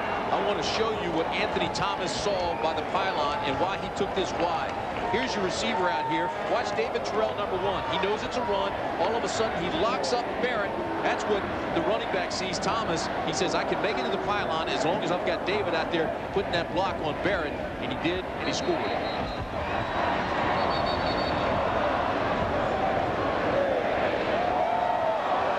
Well, there was some speculation that maybe the Michigan fans not as excited because they won a co-national championship last year to come down here. That hasn't been the case all week, and it certainly isn't the case so far in the first half for Lloyd Carr. This is what the SEC has done against the Big Ten in this game. 5-1, and Lloyd Carr wanted a piece of that. Well, yeah, absolutely, and he was sick of hearing about that. And everybody said, well, the SEC is so fast that that's why they've beaten the big, slow teams from the cold Midwest. And you're right, that's a 5-1 advantage. That's over the last 6 years here at the Citrus Bowl. But keep in mind, Michigan and Lloyd Carr are 14-4-1 all time against the SEC. So, I mean, that was just a more of a motivator for them because they knew coming in, or at least they felt in their minds they could beat Arkansas.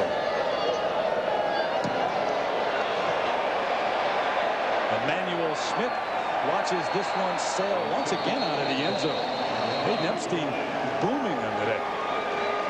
Lloyd Carr did say, though, that he'd be willing to move the game to Ann Arbor as long as it was played this late and with this weather.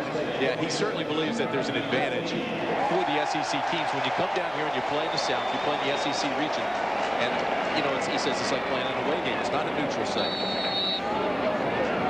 Arkansas now has 34 seconds. They've got one timeout. They want to get this thing up into field goal range. To do that, they have to get up to the 35-yard line. Their field goal kicker, Todd Lederer, he's long a 48-yarder this year. Going to give it inside, though, to Mondre Hill. He spins away and up to the 22. They're going to run out this clock 10 instead. Well, they're deep in their own territory. They don't want to give any points back to Michigan. That's what it appears they're going to do.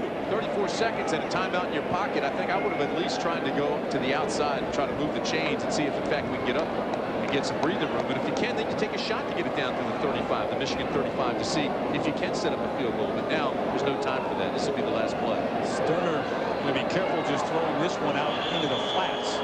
And caught by Smith as time runs out here in the first half. So it's the Wolverines who have dominated this first half, 24-10. Coming up next, the National Car Rental halftime report. Let's take you right now to John Saunders and Tom Blackledge in the studio in New York.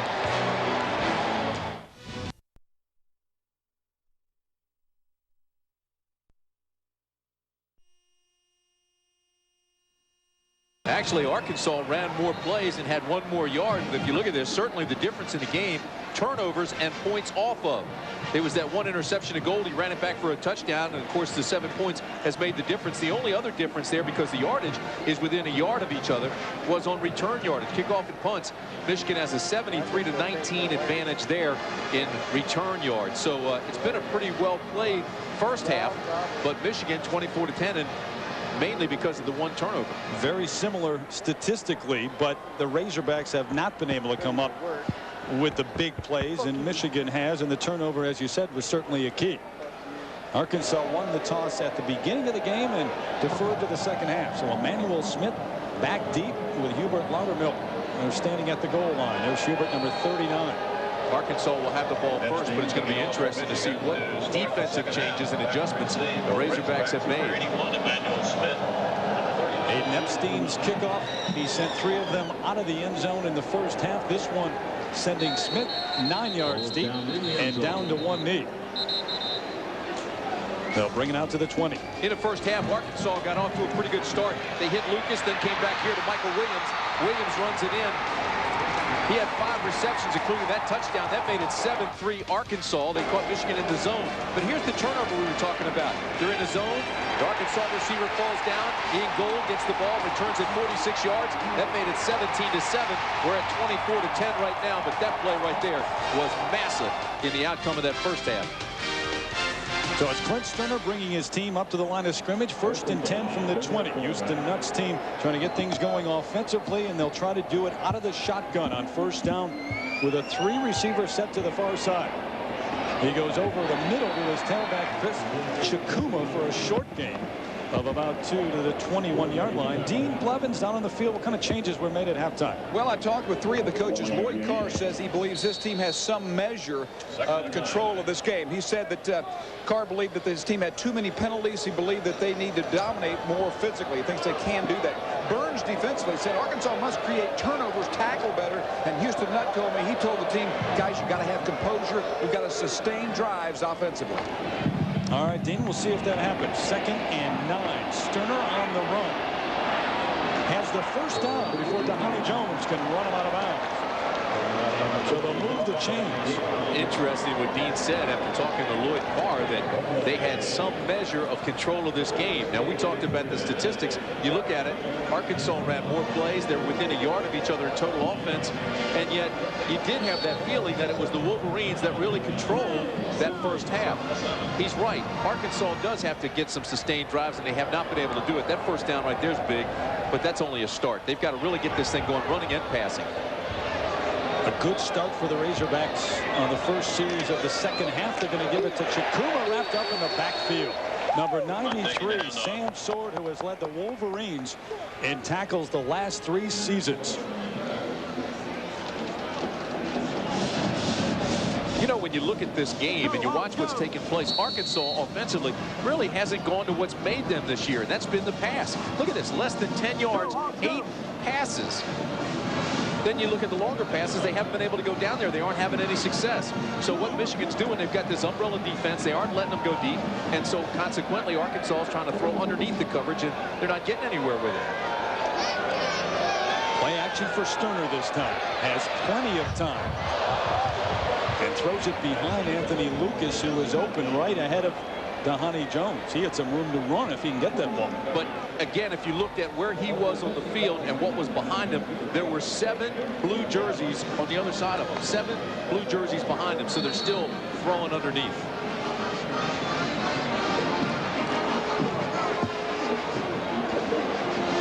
Wolverines shutting down Anthony Lucas for the most part in the first half. Trips to the near side. 3 of 9 on the day on 3rd down. Over the middle, Williams juggled, makes the catch. He's got a first down. Nice catch by Michael Williams, and he's been the main target. He's got 6 catches on the afternoon. Yeah, there's 6 catches for 77 yards and a touchdown, so he is having a huge afternoon. But again, he made the catch under the coverage. So I think Michigan came into this game with a game plan, and we're going to keep all those receivers in front of us. As long as we do that and make them work, we're going to be in control of the game, and they are. Quick set, shotgun, inside give. Chikuma, the tailback, looks for room, and he's got some. Good gain to the 47-yard line of Michigan.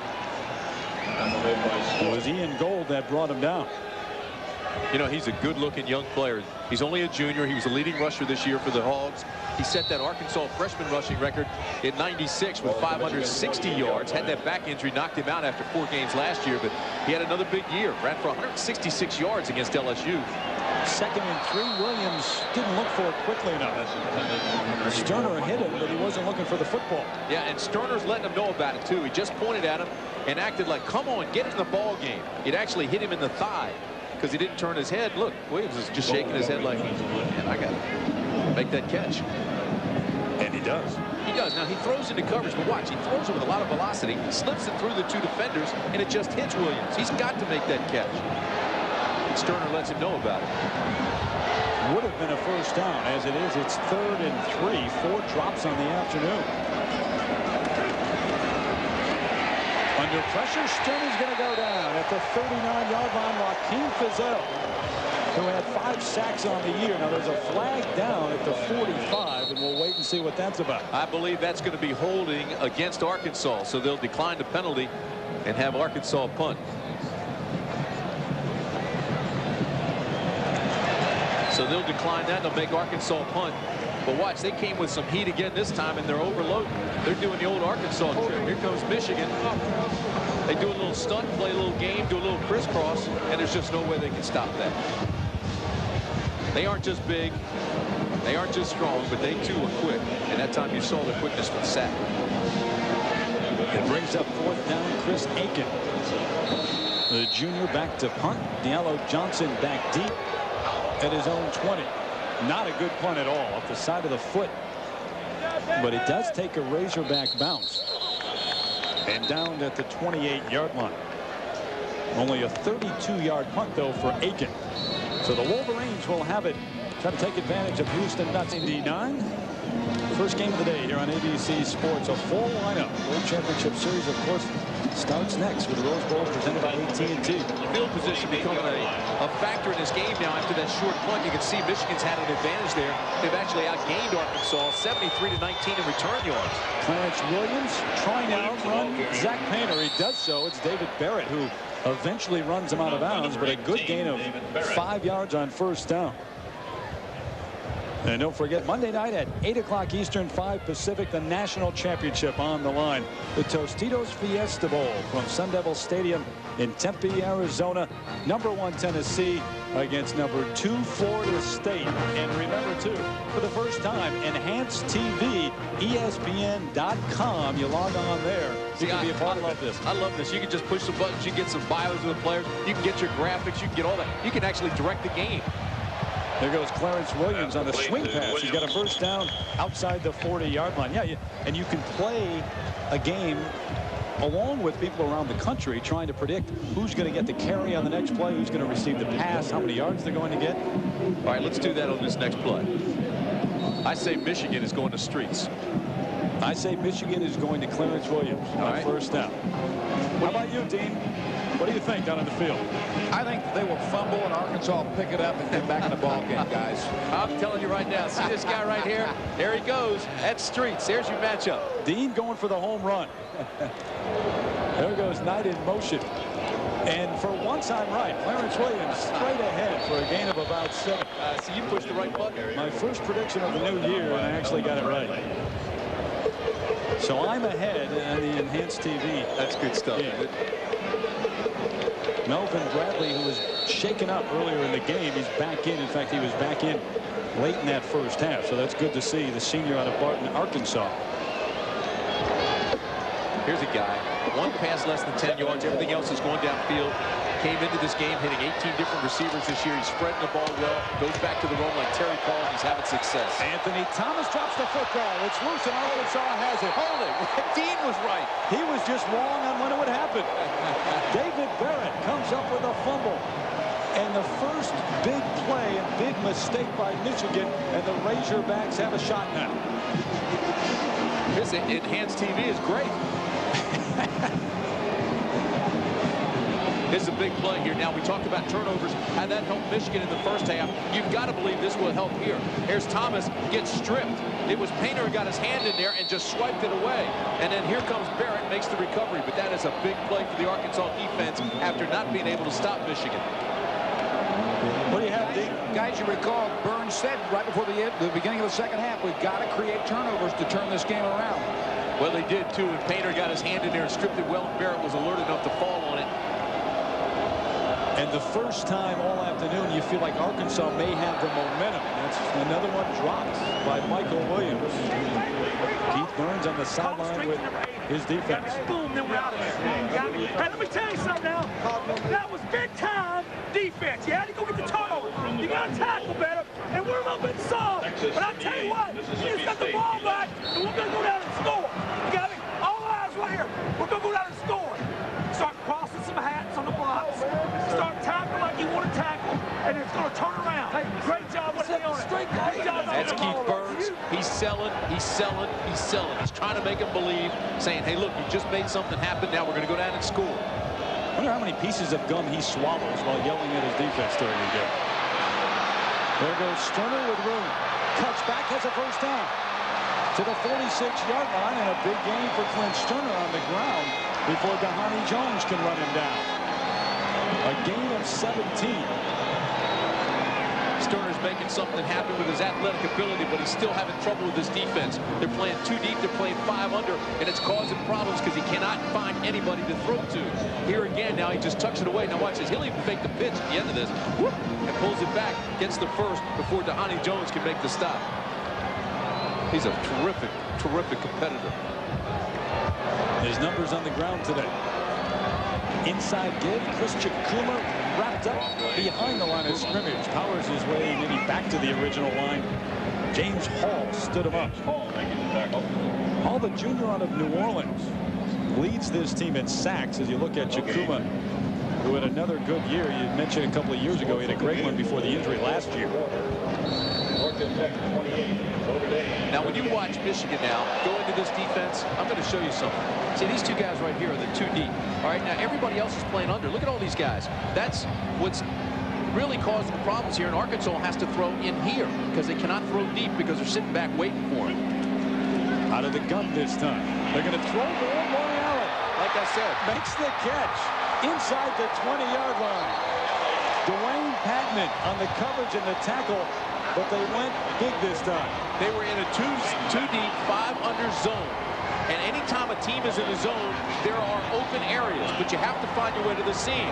Now, it's been difficult all day for Sterner to do it.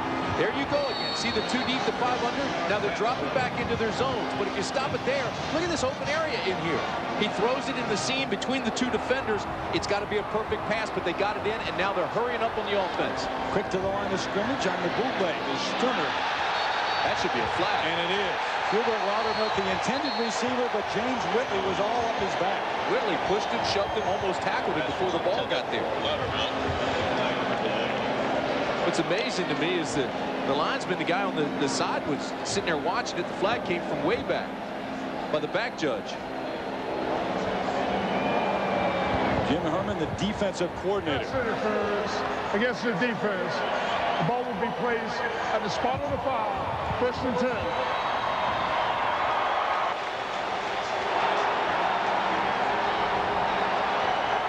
Whitley had good coverage.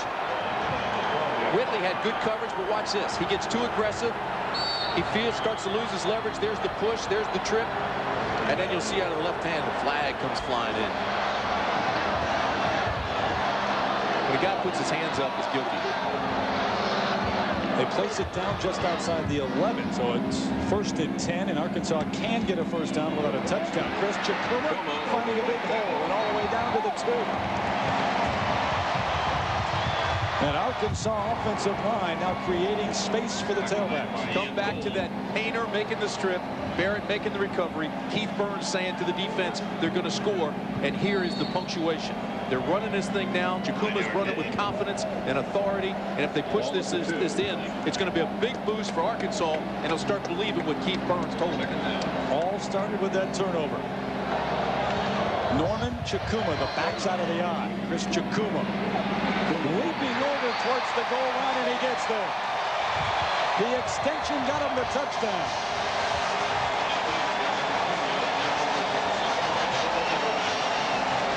The fumble started it all. You could feel the momentum swing back to the Razorbacks, maybe for the first time today.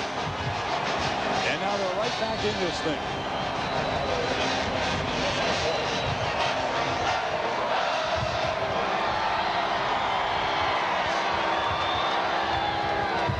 Latourette up and good. Chikuma 6'1", 225 pounds. He ran the ball for 9 yards. He ran the ball for the touchdown and won an effort to put the ball over and break the plane. Orlando 24-17, Michigan on top, but the scoring drive by Arkansas a moment ago. 6 plays, 70 yards. Chris Chikuma taking it in, and it all started with the fumble, the strip, and then the fumble recovery by the defense for the Razorbacks.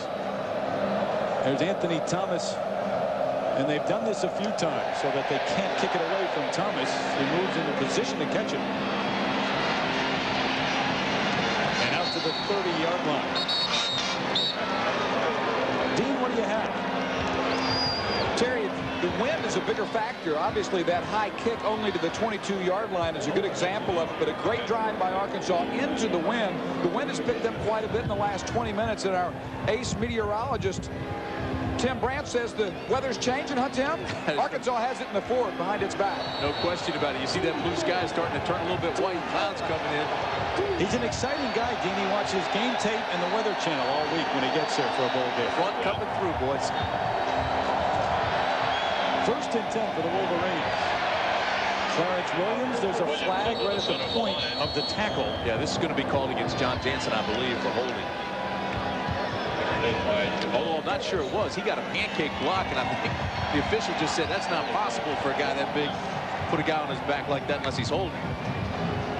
Yep, they'll send him back. Dean did a report earlier about John Jansen, and yeah, what a look story at Jansen shaking his head no, too. He said, I didn't hold him. I pancaked him. Pleading his case to his teammates. That's when you're so good, they can't believe it.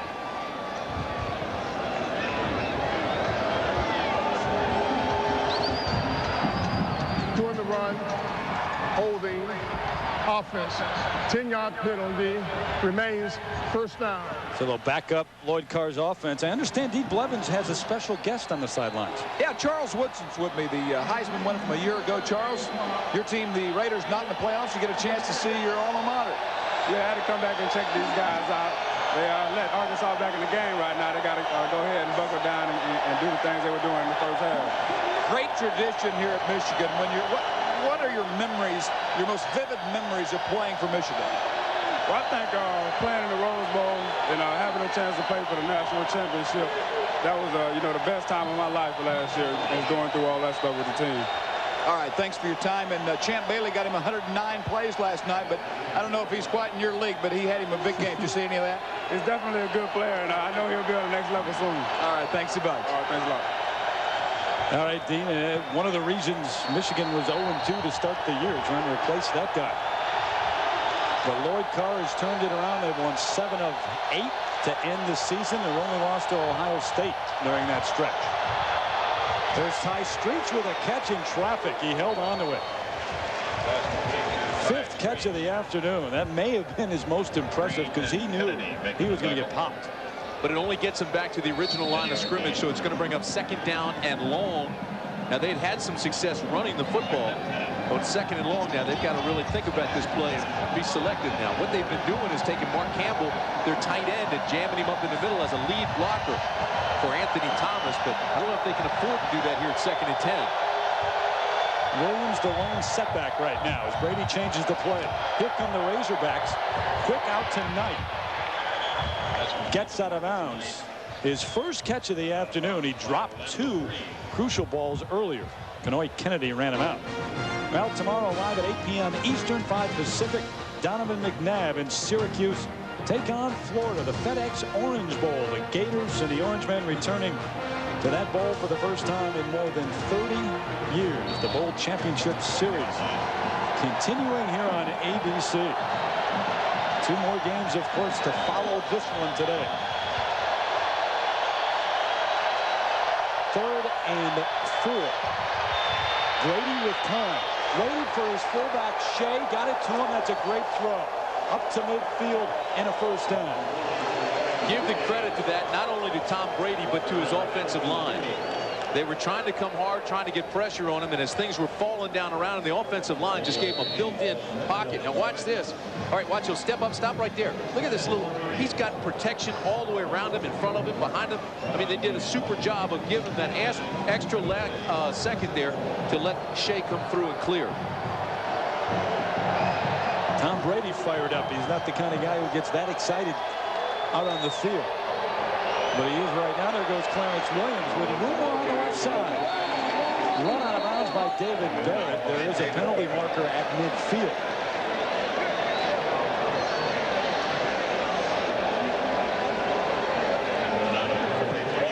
It's going to go against the Wolverines. That's 8 penalties against Michigan. Correction, 9. That is the 9th against Michigan. During the run, holding offense. 10 yards to the spot of the foul. Remains first down. Good look at the large crowd here at the Citrus Bowl, and of course aerial coverage provided today by the Bud 1 airship high above Orlando. Clear skies, although a little cloudier at this moment, as you mentioned, the front coming through and the wind picking up. So right now at the back of the Wolverines, but Arkansas will have it in the fourth quarter. There's Streets. There's your matchup against the youngster Green. Going to go over the middle this time, though. Marcus Knight can't hold on. Nice play by Harold Harris. He timed it perfectly to break it up.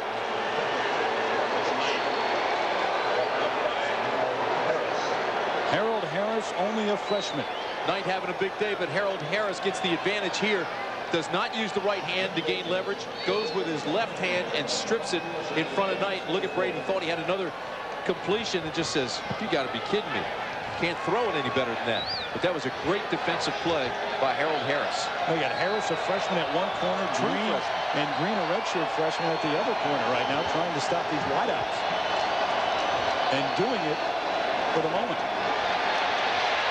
Brady looks to set up the screen. Finally got it out, but that play didn't look good from the time it started. And there's a penalty marker again. This time near the line of scrimmage. Wait to see what the call is, but Jamel Harris is acting guilty like he's got one for taunting.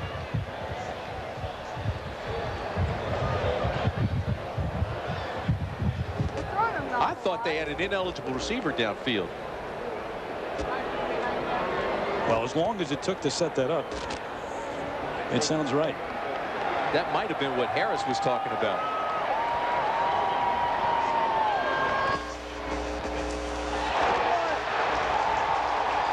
Offensive interference against Michigan. The ball was in the air and there was contact. I didn't pick it up. Now Jamel Harris is still talking to the officials. Pass interference against the offense. 15 yards from the previous spot. Remains second down. Well, we're not the only ones who didn't see it. Lloyd Carter certainly didn't either. Well, you know, and Lloyd's upset.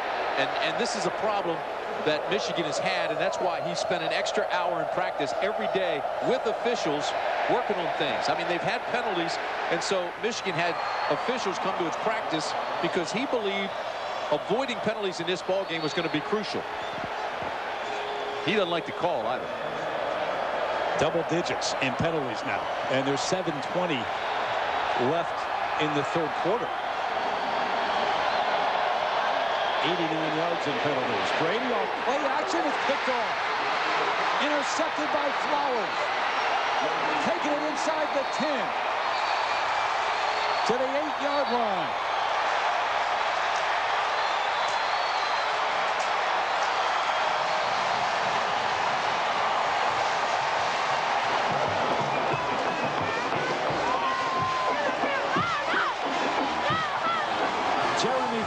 His fourth interception of the year. Great play by Quentin Caver. Watch 53. Stop it. Here's 53. He's going to make him throw when he doesn't want to. Actually gets a hand on it and knocks his arm. Then here comes Flowers. He has the deflection. He's got the dead duck football. He makes the interception. Now he's looking for help. And look at guys get in front of him. C.J. McClain down, loads him up. But the arm was hit by Caver. Flowers made the pick.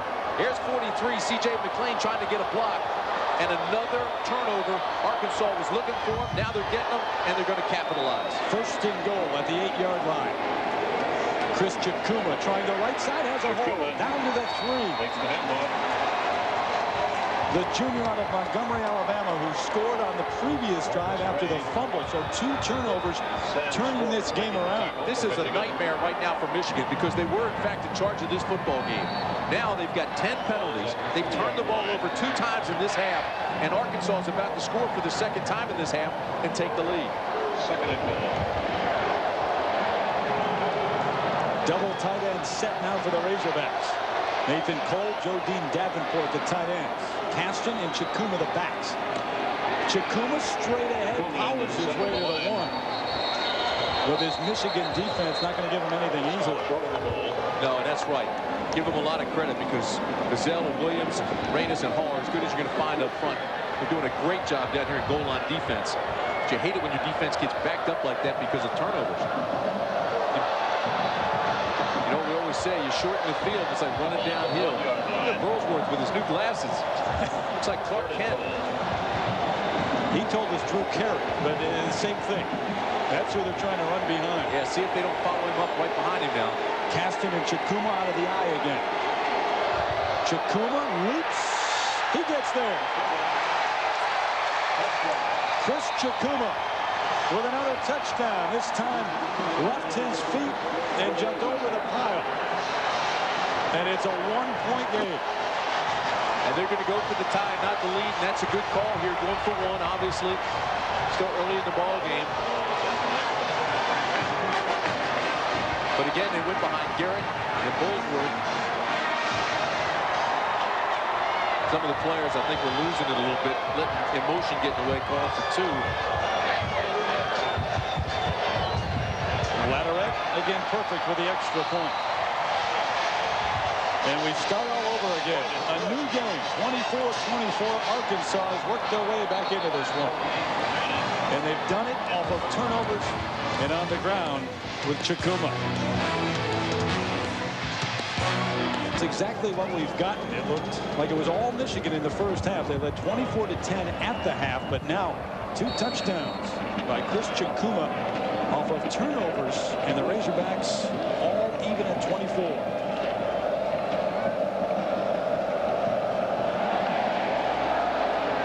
Short kick taken at the 19-yard line. Kevin Bryant going to bring it back. Right ahead of Clarence Williams, and he brings it out. Good field position again, out to the 33 from Michigan. Let's go down again to Dean Blevins. Guys, 2 great offensive linemen. We mentioned Jansen earlier for Michigan. Burlsworth, you guys just talked about. The Clark Kent, the Superman look there, 77. The previous touchdown, when they came off the field, the offensive coaches were saying, hey, big stud, we're coming after you, play after play after play. And that's what they did to me. 1, 2, 3 into the end zone. This guy is dominating offensively. Dean, he's also a quality guy. We had more fun talking with him. He was a walk-on. Now he's an All-American. He also is brilliant. He's a great student. Last week he got his MBA. The guy is just what college football is all about. And now you know what Drew Carey does on the weekend. Clarence Williams spins out to the 37. That's not Clark Kent. It looks exactly like Drew Carey. But Terry, how many times with this new 85 scholarship rule, and you only replenish the seniors you lose every year with scholarships, how many times have we seen walk-ons come into a system and become All-Americans? I mean, we saw it last night with Virginia. It never used to happen. Kearney. We saw it here today. There's Burlsworth. I mean, it just happens more and more in college football. The walk-ons and the coaches get them there and plan to give them a scholarship, promise a scholarship, and it happens much more often. And he's one of the great stories that you're going to find in college football. I mean, how do you not recruit that guy? He said coming out of high school, he was 310 pounds. Hey, you put him in the weight room, and he's an All-American. Said he had to lose weight first in order to gain weight. See, you know what? You got that all-academic, all-American guy. You've got him now with an MBA. So we're going to talk about the math. We'll talk about an athlete. We'll call him a mathlete. I like it.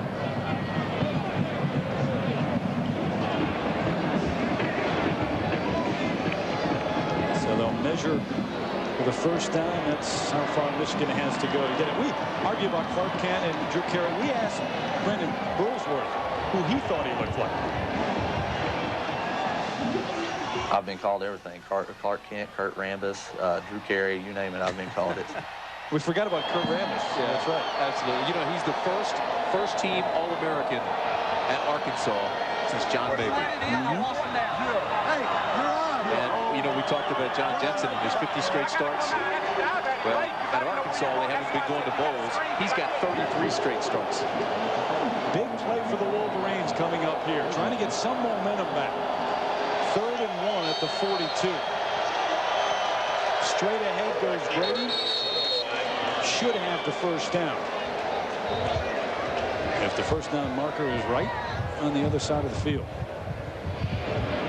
Got a push from his center, David Brandt, a sophomore out of Jenison, Michigan. No relation. He has a D. You don't in the name. Obviously, turnovers the story of this half, and there's Keith Burns again calling for turnovers. That was what he wanted to set as a goal for the second half, and you had Painter stripping the ball, Barrett getting it back. Then you had the interception after Caver hit the arm with Brady. Play action for Brady, looking for Marcus Knight long. Double covered. Knight can't come down with it. And good help from the safety who came over at the last moment, too. David Barrett, Jeremy Flowers were there. One of those situations where, again, it's a dangerous defense because you only have one guy back, that's Kennedy, but then you got the corners underneath. Now watch, 3 white jerseys end up around him, but this ball still was almost caught and probably should have been caught.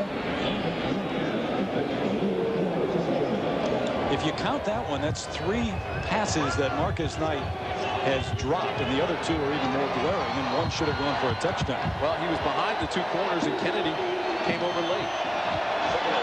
The numbers on Brady, the 1 interception, a key so far. Arkansas wanted to come, and they got there a little too quickly. Ryan Hale jumped, trying to anticipate the count, and those fast-twitch muscle fibers flinching. Which you and I have very few of. Offside defense with contact prior to the snap. 5-yard penalty, remains second down. Well, don't forget tomorrow live beginning at noon Eastern on ABC Sports. Coverage of the NFL Wild Card doubleheader. The Bills and the Dolphins. Dan Marino, Doug Flutie going at it in that one. Then at 4 Eastern, the Arizona Cardinals take on Troy Aikman and the Dallas Cowboys. Doubleheader. The NFL tomorrow right here on ABC Sports. Anthony Thomas can't find any room in the backfield. Flowers again with a big play. Terry, he's having a phenomenal game on defense. Flowers is just anticipating things. He's coming with blitzes. When they put him in containment, he's being very aggressive on the outside corner, forcing things back in. This time that play for Michigan had no shot because Flowers penetrated, got back into the backfield, and made the tackle. Now, the coaches from Arkansas told us when they came in at the beginning of the year, or a little earlier than that, to take over this year, they thought the talent was there. And the last thing they wanted to talk about was rebuilding. Keith Burns said, you know, Houston Nutt's not going to lead us in a rebuilding year. The players don't want to hear that. And they switched some guys around defensively, and it's worked. Brady throws, almost picked off. David Barrett one-on-one with David Terrell, who wanted the interference call. Well, let's make the call. Let's see if there is interference. Barrett's 18. Here's Terrell, number 1. Oh. He's the one who pushes off first, but then Barrett grabs his jersey. So sure, there were some illegalities there, and Barrett probably should have been flagged for grabbing his shoulder and grabbing his jersey.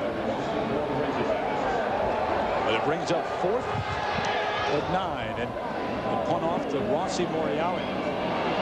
From his own 15, reversing field, finds a seam initially, and then brought down rather violently at the 24. A 41-yard punt, an 8-yard return.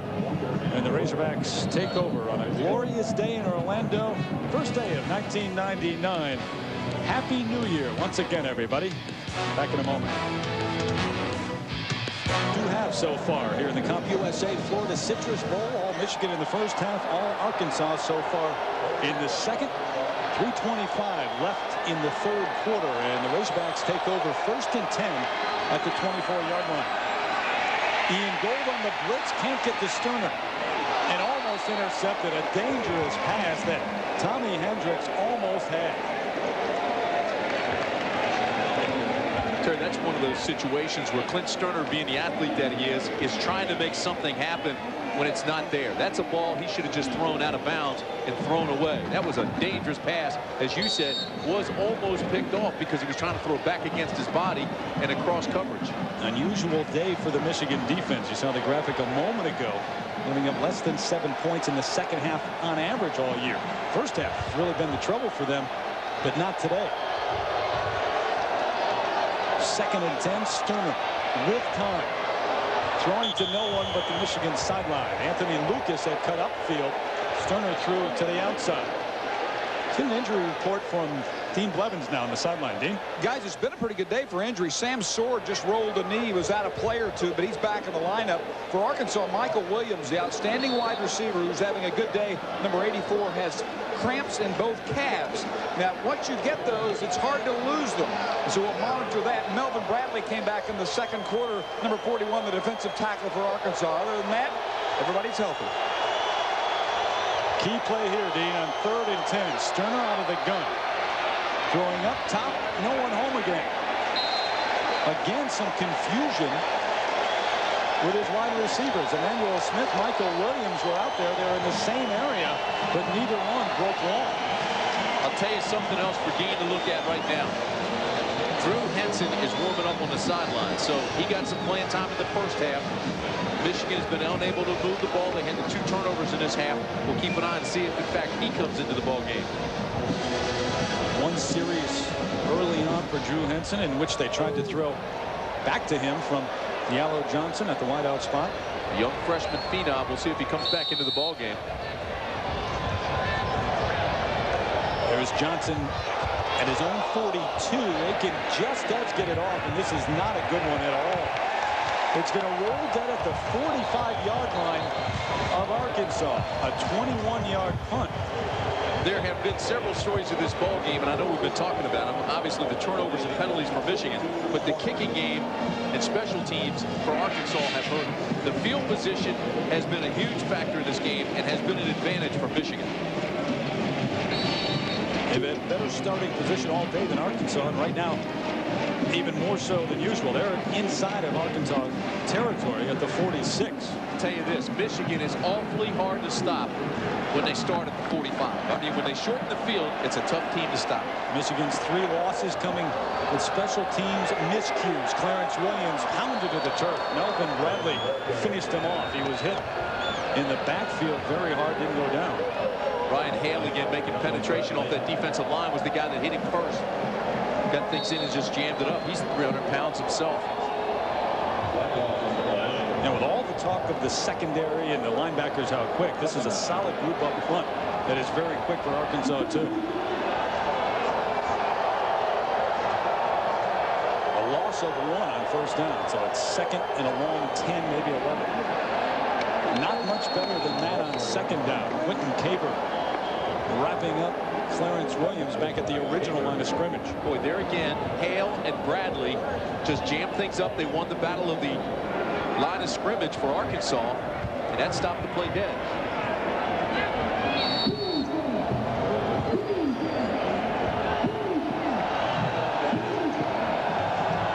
Williams out. The fullback Aaron Shea now the only one back there with Tom Brady. On 3rd and a long 9. Razorbacks showing blitz. Here they come.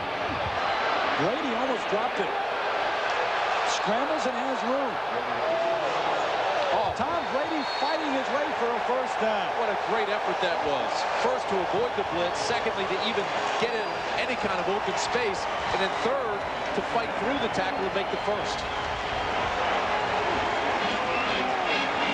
That may sum up what Tom Brady was about. He was dead in his tracks with the blitz. Look at this. All right, he loses the ball for a second. Now he's looking for somewhere to run. There's nowhere to the right, so he goes back left. Now watch, he'll get hit short of the first, but continues to drive and spin forward and pick up the first down. Great effort by Tom Brady, the senior. He got hit by Kenoy Kennedy, who is as hard a hitter as there is in the SEC. Another strong effort that time out of the backfield. That's Clarence Williams. Actually, Anthony Thomas in for Clarence Williams. So Michigan trying to ground it out against Keith Burns' defense right now. Yeah, and I think this is one of the most exciting series that we've seen yet. With the score tied at 24 and Michigan starting at the 45-yard line on a short field. Arkansas defensively won a few battles. Then Tom Brady made something happen offensively. This is fun to watch.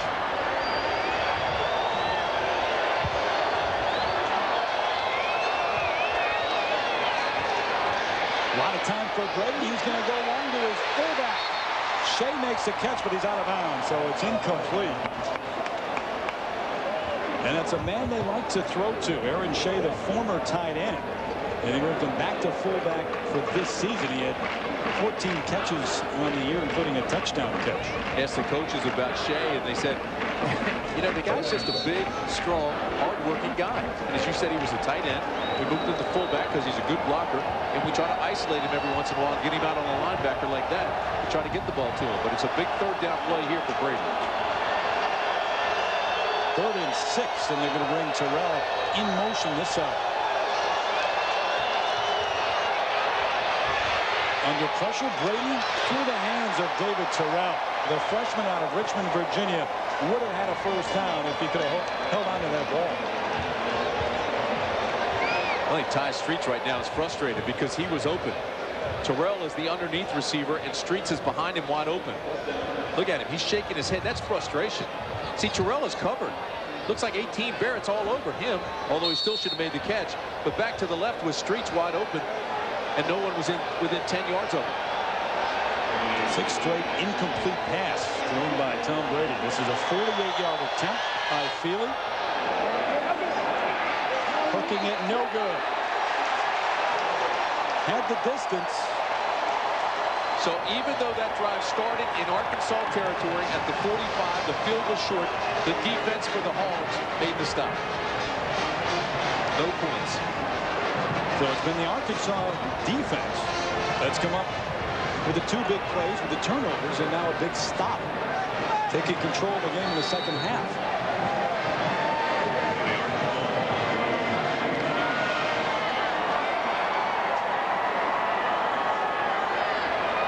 Sea of red. There have been hog hats and Sioux calls in every part of Orlando this week.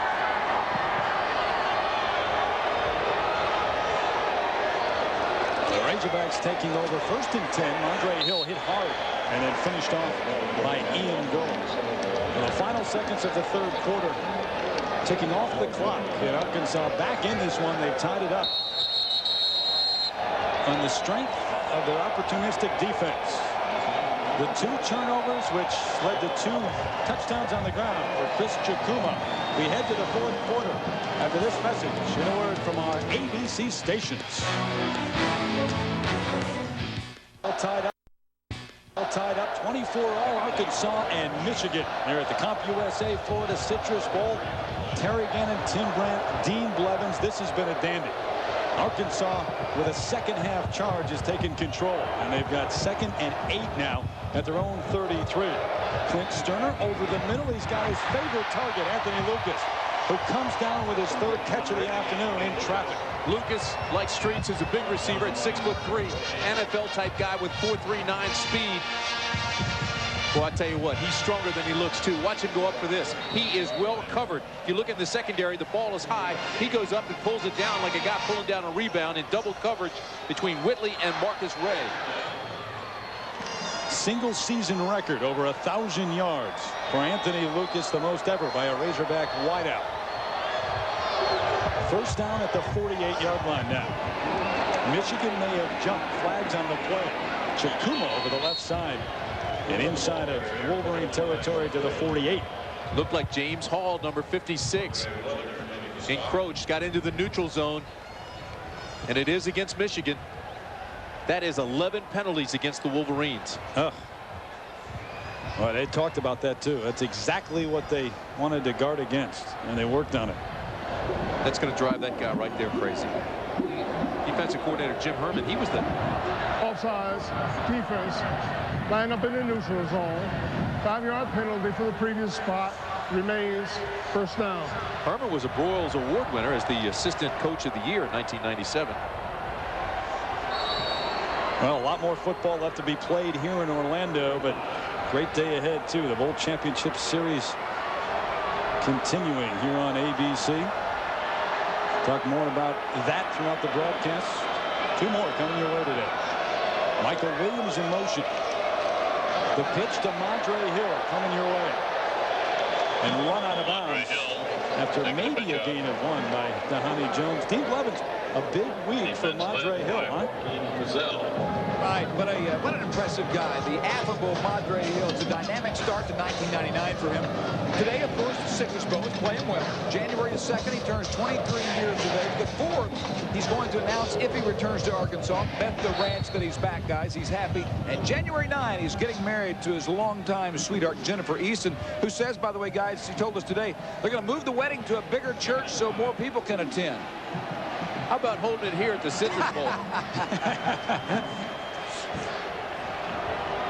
Just an average week for Madre Hill. There he goes, leaping over one and spinning to the 45-yard line. Ian Gold hit him hard, though. He's been active. Had earlier in the game. Brings up another passing situation, though. They have not been able to really go downfield. We saw the completion to Lucas, but he was double covered there, which goes back to the philosophy we talked about at the beginning of the game. Sterner says when everybody's covered, he knows he's going in the direction of Lucas, because if he puts it up, he'll come down with it. Maybe a good time for that. Lucas locked up one-on-one with James Whitley to the near side. This is a 4-receiver set. Sterner goes the opposite way through the hands of the intended receiver. Threw it a little bit low. Michael Snowden was the guy out there. The junior whose name we just called for the first time, bothered by a knee injury, but that's a low pass, and it brings up 4th down. Chris Aiken, the punter for Arkansas, has not been able to get any kind of distance out of his punts today. That'll be good in this situation. Gallo Johnson with the fair catch up at the 13, maybe the 14-yard line. 31-yard punt, and Aiken wanted to get it a little further inside the 10, perhaps. That time couldn't do it. Happy New Year once again. Back in a moment. Lemons and oranges, grapefruits, perhaps. Well, if it's those are big lemons, I think. Well, if it's grapefruits, you're talking Flame and Marsh and Ruby Reds. Oranges, Hamlins and Valencias. You got them all covered. Tom Brady. Zach Painter with the interception. Another big play by the Arkansas defense. Painter inside the 15 to the 11. The game has turned on Michigan turnovers, and it's done so once again. The game has turned on Arkansas's defense. At halftime, you're right, Terry. He said, we've got to force some turnovers. Arkansas comes out. They get 3 this half, and you're right. Michigan has really helped them out. You look at this play. This is not a well-thrown ball because he's got coverage underneath by 37 Painter. You got the safety over top, Kenoy Kennedy. Painter had the easy pick, gets some blocking, takes it down to the 11-yard line. 1st and 10, just outside the 10. So Arkansas again able to get a first down and not a touchdown. Norman leading Chakuma. Not much going on at all. Josh Williams along with Ian Gold on the stop. What a difference Keith Burns has made here at Arkansas. You look at what they did last year. They were 40th in rushing, ranked 64th in scoring, and 47th in total defense. And then you look down here what they did this year. And folks, that is a huge turnaround. Keith Burns has brought a speed, attack defense. Keep coming now. You got to just beat the blocks one-on-one up front. Our pass rush. Keep coming. Turn it over. We're going to get points. We'll knock them out. Play for the knockout. Turn them over. We'll get points. Play for the knockout. They're doing it. Tight end Davenport in motion. That's who they want to throw to, and he's got a touchdown. Joe Dean Davenport came in motion, and he was wide open. 8 yards and 6 on the board. I'm telling you something. Arkansas has gone code red.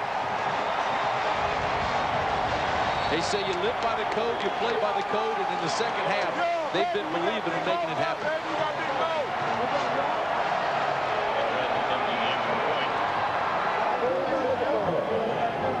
Todd Lederer, the senior out of Pensacola, on for the extra point. It's good again. And Arkansas, which trailed in this game 24-10 at the half, they're now up by a touchdown. Everybody looking for Lucas and Williams. So you go to your tight end. There's Davenport all alone for the touchdown. It's on top. They've taken a 31-24 lead on the pass to Joe Dean Davenport. There's Clarence Williams back deep, awaiting the kick, as the Wolverines now will try to get their offense going. It's been the turnovers that have cost them in the second half. Not going to bring this one back. They'll come out to the 20. Well, the defense set up the touchdown, but then the offense was an outstanding play. They've been using their tight end, Joaquin Davenport. Watch him now. Here he is, and they'll drag him across here like he's been blocking the whole game. Now the attention goes to the wide receivers. Go ahead and roll it. There he goes. So it looks like he's going to be blocking for the up back again on a running play. They slide him out into the flat. He's already beaten the linebacker. He's out there in space, free, all alone for the touchdown. Linebackers never reacted to Davenport coming in motion and going outside. Keep in mind, though, don't lose focus of the fact this was the national championship team last year. The Big Blue is about to turn it on because you know they're not going to go down and quit. First down, Anthony Thomas over the left side. Pulls his way ahead across the 25 to the 26. Steve Frazier, the pulling guard, led the way that time to create the hole. Harry Wilson, the outside linebacker, made the stop. 46 of 52 Michigan scores this year have come very, very quick strikes, 4 minutes or less. You see, they followed behind here, giving them 21 in the second half. But I'm telling you something, you know, they weren't national champs for nothing. This is a gutty group. Not only that, they turned it around after being 0-2 when everybody criticized them and doubted them, and had a great run in the second half of the year. Thomas with a first down up to the 32-yard line. They'll move the chains. Much more to come today, and of course the national championship game Monday at 8 Eastern, the Tostitos Fiesta Bowl. Tennessee taking on Florida State. T. Martin against what may be the best defense in the country. That's what everybody's looking toward, that matchup there, and it will decide number one. And of course, the first ever enhanced TV programming, ESPN.com. You can be a part of it.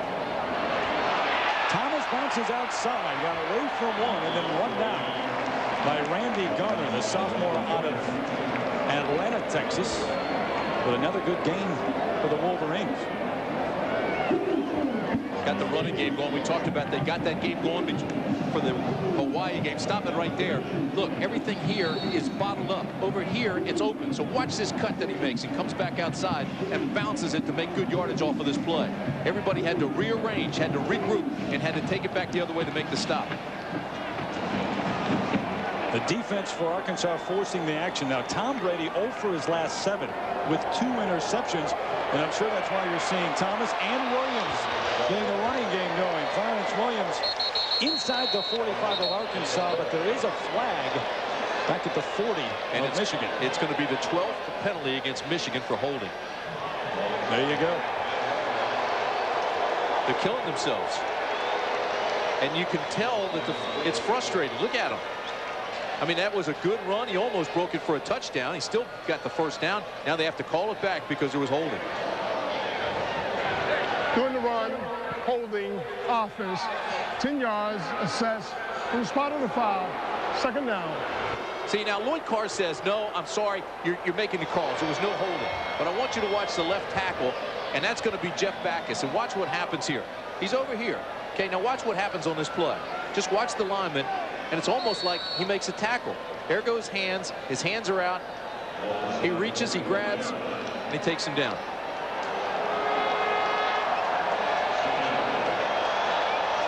Lloyd didn't have the same look that you did. Brady setting up this screen through the hands of Clarence Williams. I've got to be honest, though.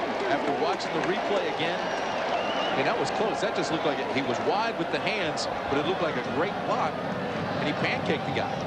And it looked like his momentum carried him that way. And may have just been the weight and the strength. So maybe Lloyd is right. Maybe he is bringing the flag out too quickly. Toughest call in football, that one? Yeah, certainly the most frequent call. We're talking about code red. Here it is. Keith Burns say you got a preparation, you got to play hard, you got to play at maximum speed from the whistle to the end of the whistle, and you got to finish. 3rd and 12 now for the Wolverines. There goes Terrell in motion. Shea, the fullback, in the backfield. And here come the Razorbacks. McClain missed it. Brady over the middle completes the pass to Ty Streets. What a job by Brady to get away from the rush and then go to his favorite target. his 6th catch of the afternoon. C.J. McClain got away from Code Red. He did everything right. He got in. He was ready to make the sack, but he didn't finish. He did not break down. He did not wrap his arms. Then, look at the big play on the other side. Not only by Brady avoiding the sack and throwing the ball, but then Streets went down and got it. 123 yards on the afternoon for Streets. First and 10. Williams wrapped up. Trying to get outside, but Melvin Bradley got him by the ankles. The senior out of Barton, Arkansas. Now next, here on ABC Sports, the Bowl Championship Series starts. The Rose Bowl presented by AT&T on Pasadena. Number 5 UCLA, Cade McNown against number 9 Wisconsin.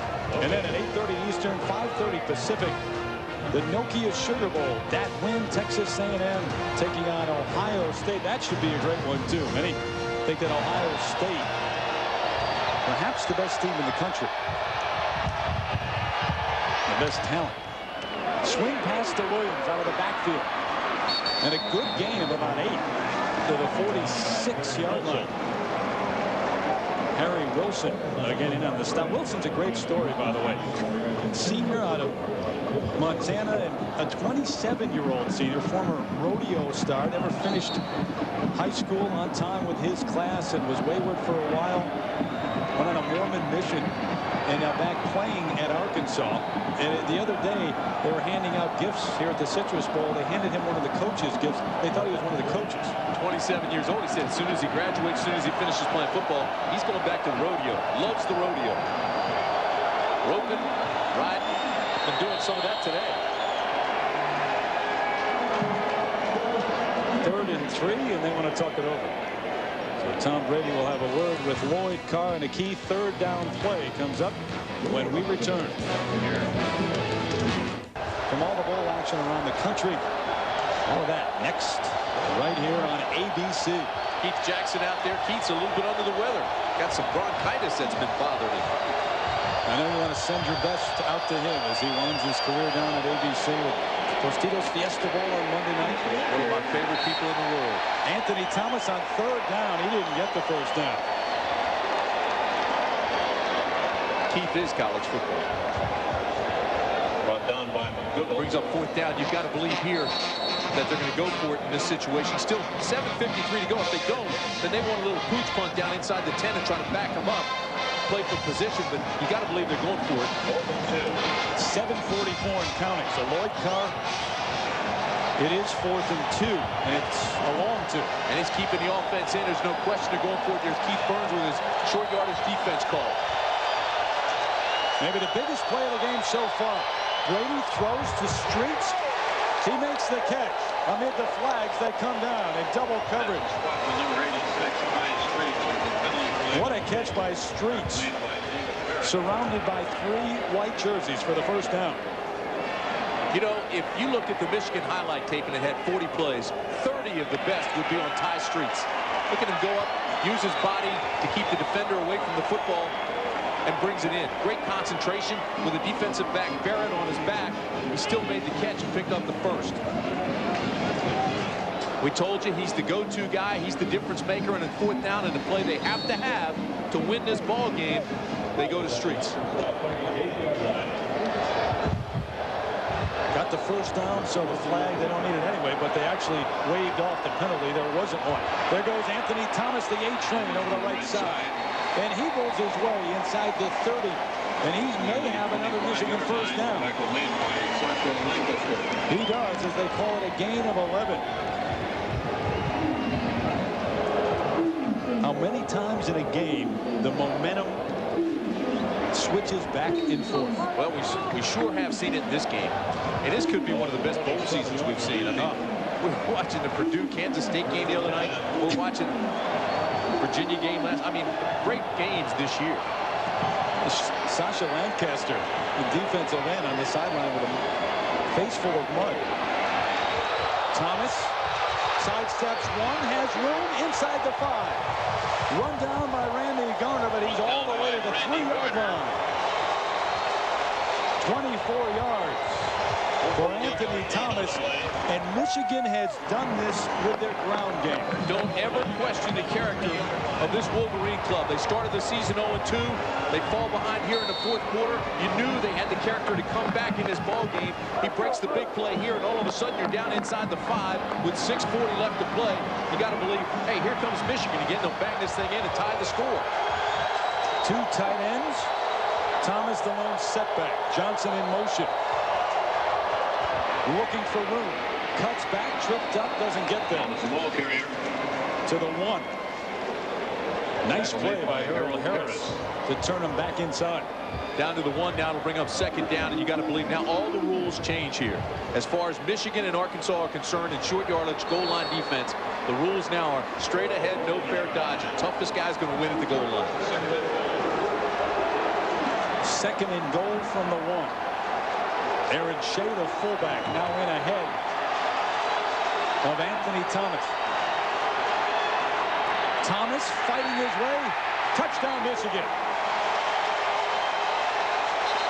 Thomas gets there, and now you've got 5:49 left on the clock. Still too early for the two-point try? Oh, absolutely. Absolutely too early. But again, right here, they went up behind Brandt, Frazier, Jansen.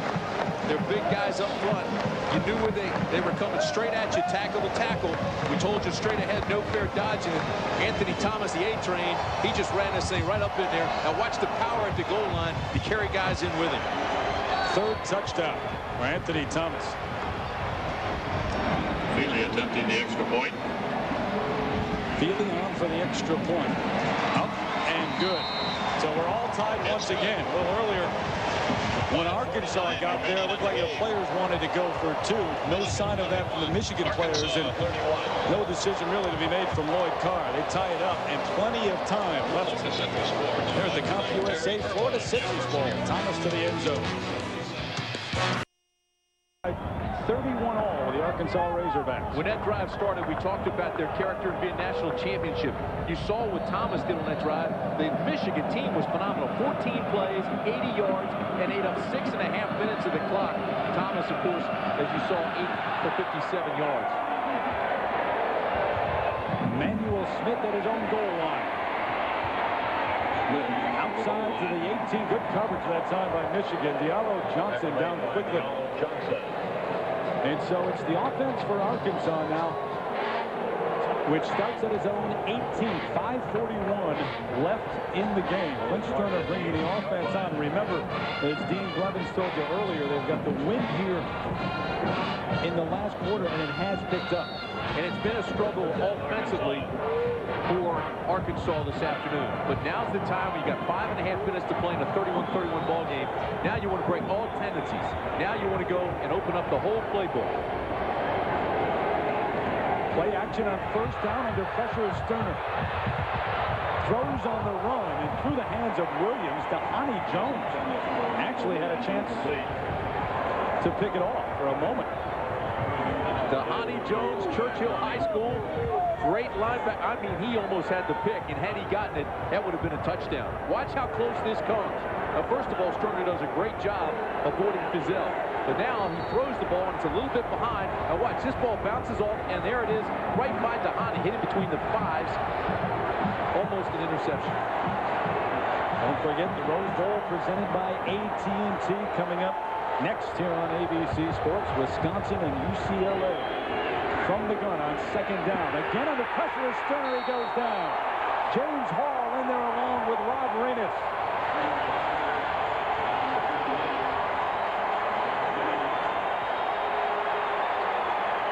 A loss of 13, and Clint Sterner shaken up.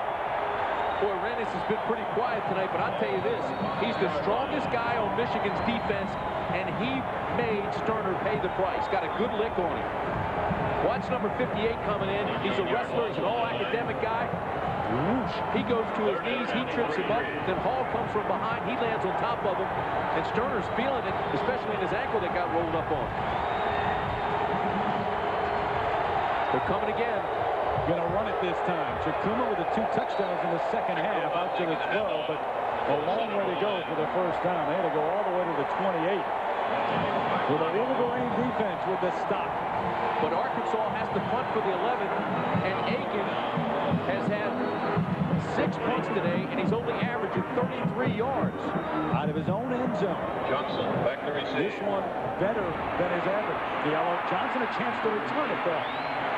To the 35, that's where Michigan will start. Wow. With 4:23 left. A 37-yard punt. Michigan with great free left in this one. We are all tied at 31. Michigan, though, with the advantage right now because they take over at the 35-yard line of Arkansas. You got to believe, Terry, they're going to try to jam it right down Arkansas's throat and run it. All right, Williams, here he comes. That's what they did on the last drive. Pretty good game. Trying to get outside, but he's inside the 30 to the 28-yard line. Don't forget the Rose Bowl presented by AT&T coming up next from Pasadena. Dean, what do you have? Keith Burns pleading with his defense a moment ago to tackle better. Says, guys, we didn't react very well in that last series. We've got to do underneath coverage better. He's begging for another turnover. Quarterback David Barrett struggling with cramps. Quarterback Steiner will be back. Sterner will be back. And Chikuma has a hip corner. He will return. All right, Dean, so a number of Razorbacks banged up. There goes Clarence Williams for the first down inside the 25. And just as they did on the last drive, Michigan keeping it on the ground and powering their way. No question about it. I mean, right now they want to melt the clock and shorten the game. You've got 4:12 left. They've got 2 timeouts that won't even come into play here. They want to just keep the ball on the ground and play smash mouth football and just jam it right down Arkansas's throat and force them to make those tackles that Keith Burns is talking about and try to force the strips. It is interesting and maybe a little ironic for a Michigan team that passed much more than they usually do all season long, criticized for a lack of running game. Today it's the running game that's doing it. Especially in this half. Williams to the 19. His defense for Arkansas looking like they're wearing down right now.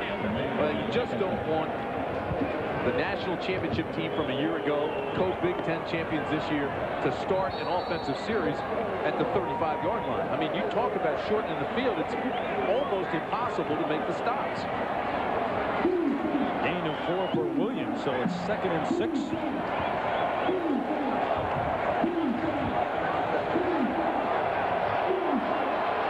I'd bring some heat here. I'd go ahead and try to shoot the gaps. Here they come. Brady got it. The give to Williams, and he got chased down from behind. Quentin Caver, the sophomore out of Anniston, Alabama. Tackled from behind by Quentin Caver. Caver, the linebacker, came on the blitz. Good call that time defensively by Keith Burns. It's a loss of 1 for Williams. They start moving you back and manhandling you like Michigan's been doing. He's changed things up, and he brought the heat. He tried to outnumber him and shoot the gaps on the blitz. Tom Brady wants to talk things over now. He's going to call a timeout and have a delay of game penalty. 31 all, 2:30 left, and it's 3rd and 7 for the Wolverines. Don't forget the Bruins and the Badgers, the Rose Bowl, presented by AT&T next. Under pressure, over the middle, Johnson, touchdown. Diallo Johnson, the junior out of Detroit.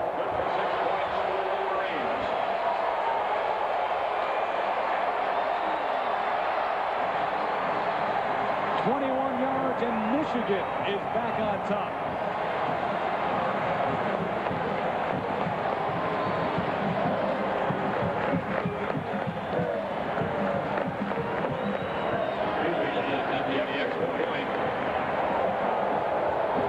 Jay Feely's extra point. And the Wolverines up by a touchdown. Arkansas came up in the bare front and called jet, which is their blitz. And I mean, Brady made a great play on this. Put the ball right there for D. Johnson, who made the catch in front of Kenoy Kennedy. But look at the blitz. White jerseys flying all around Brady. He throws it before he gets hit and throws a strike. That was a huge play by Brady and a great catch right in front of Kennedy, who is one of the best safeties in the SEC. That's check in again with Dean Blevins down on the field. Dean? Guys, the biggest celebration took place with Charles Woodson, the Heisman winner, Johnson, his best friend and former roommate. They high-fived as he came up. Quite a moment. They didn't give the Heisman pose, though, did they? No, a little late for that. Dean, I'm telling you, this whole stadium's rocking. Yeah, this has been a splendid game. Great comeback by Arkansas. And obviously, you called it. The key play was when Michigan goes for it on 4th down to tie streaks earlier. But this was not over. Don't forget, 2:25 still to play. And all the timeouts remaining for Arkansas. Yep, 3 timeouts. So now, Starner, who's a little bit banged up, now has to be a curator of the clock. He's got to go ahead and use that efficiently, and he's got to make sure everybody in that offense is aware of the clock and using the sidelines and moving the chains. Emmanuel Smith with great speed back there with Hubert Loudermilk. Arkansas has not done a whole lot on their returns today. Michigan doing a nice job of covering. 2:25 left to play. Smith, 5 yards deep. Loudermilk says, all right, John. Keith Jackson says he's going with the infantry, the ground guys. Got to hunker down with the big uglies in the trenches. Ron Dane against Cade McNown. Look at those passing yards, almost dead even. Yeah, well, Sterner has to be effective now as they go into the 2-minute drill. Dhani Jones on the blitz. He gets there. Along with Ian Gold. They guessed right. They timed it perfectly. So it backs them up. It is 2nd and 14 now. Came with the blitz. You got to believe that they're going to be aggressive. Jones is coming again. Sterner gets it away this time. Through the hands of the receiver and intercepted. Whitley with the pick. He's taking it to the house. James Whitley goes all the way back. And this game is over. The first smile of the afternoon for Lloyd Carr. Whitley, 26 yards. And that ball should have been caught. Yes, it should have.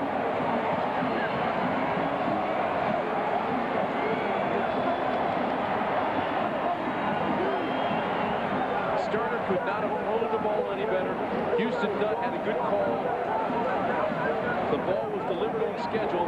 It wasn't caught. It was bobbled, and it was picked off by Whitley, who made a tremendous play and a fine run to the end zone.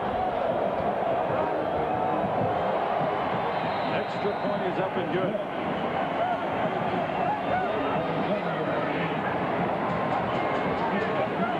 Up 24-10 at the half. Arkansas erased that lead, but it's celebration time on the sideline for the Wolverines again. Take another look at it, and we'll show you what we mean. The ball was delivered on time right at the break. Okay, there's Smith. Now watch. As soon as he gets out, here's the ball. The ball hit him right in the hands. There's Whitley, who has decent coverage, but couldn't have made the breakup. All he could do at that time was make a tackle. But when the ball bounced right to him, he picked it off, got some blockers, and took it in. Sterner did a great job delivering his ball where he had to, and it went right through the hands of Smith. Something that Smith, who's just a junior now, will live with that all year in the offseason as he prepares. And Houston Nutt says, are you kidding me? We had the first down, we were moving the chains, and still had plenty of time. And Lloyd Carr believes, although he won't admit it, that it's over. Like we said, it is over. Now, it's been the defenses today. There's no question about it. They've created, if not the points, they've created turnovers that have led to the points. Well, you make an excellent point. The fact that it's 41-31, people will look at this game and say, are you kidding me? What do you mean the defenses played well? Exactly. But they did create the points. I had Gold with the interception and the run back for a touchdown earlier in the game, and Whitley now does the same thing at a crucial time. There's now under 2 minutes left, and it was the Arkansas defense that changed this game around in the third quarter. This is one of those deals, even if he kicks it into the end zone, you want to think about bringing it out, because right now Arkansas needs a huge play. Ran right by it. To even think about getting back in this thing. Aiden Epstein ran right by it as the wind knocked it off the tee. Against Cade McNown, leading the Bruin offense. Terry, I'm not even sure I would kick this deep. I think I'd just squib it to avoid any chance of a big return.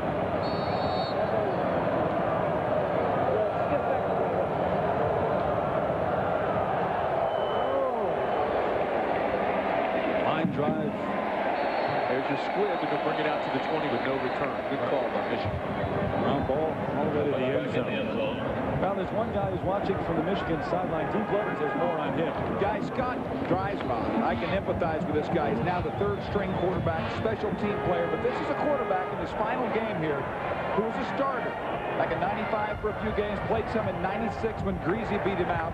But he was a guy that expected to have a terrific career. Didn't turn out that way. I talked to him before the game. Extremely impressive, mature guy. He says, well, I could have either been bitter or positive, and I chose to work hard and be supportive. He says, I love sort of being a coach to Drew Henson and the younger guys. Guys, this guy is forward class, and Booker Dreisbach is a guy that Michigan should be very proud of. You know, Dean, we've talked about college football. You're right, Tim.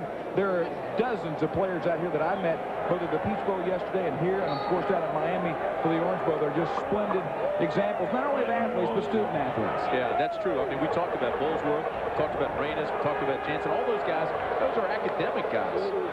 And some guys who may not end up on the next level playing, as most of the guys you mentioned, especially Dreisbach. Their experience in college certainly helping them in whatever they do after that. And Dean's right. He is a class act. We spent time with him this week. That one incomplete from Sterner. Clint on that bad ankle. A couple of things you can walk away from this ball game and say, if football is back at Arkansas with Houston Nutt, Keith Burns, and that entire staff, Bobby Allen, who did a terrific job. And for Michigan, a team that started 0-2 after a national championship team, and I mean was being barraged nationally by negative press. They pulled that thing together, showed that they were champions, came back, had a terrific year, came down here to the Citrus Bowl. Some said, well, maybe they're disappointed they're in the Citrus Bowl. They have come up big time here this afternoon. 3rd and 19. Sterner's trying to run for it. Got to get to the 30-yard line. Drilled out of bounds. Dhani Jones and Marcus Ray double-teamed him. 4-yard. That's the word. A classy event all week long. Take a moment to be selfish. Our entire crew, Mark Loomis, David Kiviat in the truck. Don Madry, our statistician, Mark Williams, our spotter, this entire crew, everyone that helps out. It's a classy group that we've worked with all year long. Thanks to them. Michael Williams with the catch. He has a first down as the clock stops for a moment at 1:19. And you also mentioned that the BCS beginning this weekend, and of course that means 2 more games for our colleague Keith Jackson. He'll wind up his career at the Tostito Fiesta Bowl on Monday night. We wish Keith only the best. You had the thrill of working with him. The rest of us just admired him, and he has influenced everybody who said in back of a microphone the last 25 years or so. He is college football. He is college football, and you know, he never changes. I mean, we were on the phone last night. We were like 2 kids just talking football and talking about the various coaches and state of college football. It has been a lot of fun down here this week. I can guarantee you that. Partner, it's been fun, too. It has been a great year of college football. And Mark Williams and John Madry, who sit up in the booth with us every week, we thank them, too.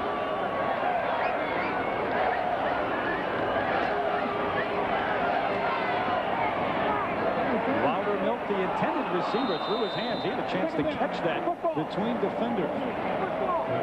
You know, you could feel the tide turn in the second half here. I mean, Arkansas came out and really started playing well. They got their 21 points, and all of a sudden, Tom Brady steps up, and you could just say, this is a team with character. They're starting to bow their back now. They won the championship last year. They want to walk away with a Citrus Bowl championship. They're co-Big Ten champions, and Brady came up big time. What a terrific job here by Houston Nutt as well. Football is back. Living the dream, going up in Little Rock and being able to accomplish this. Having more fun than he's ever had, and our best go out to his brother Danny, and certainly the thoughts of Houston on his brother, but doing well in Little Rock. Smith, the intended receiver. Sterner overthrows him. Happy birthday to my wife, Lisa, as a matter of fact, if I can be really selfish right now while we're getting all those out. New Year's Day. At home watching as Lloyd Carr had a smile a moment ago because, we talked to him this week, and as you said, he was excited about being here because you got to remember what they went through at the beginning of the year being 0-2. This is Michigan. It's not a normal 0-2. They came after a national championship and started the season that way.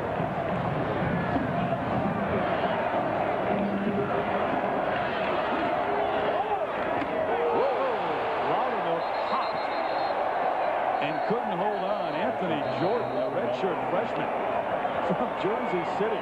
Hate to bring this up, but Michigan talks defensively.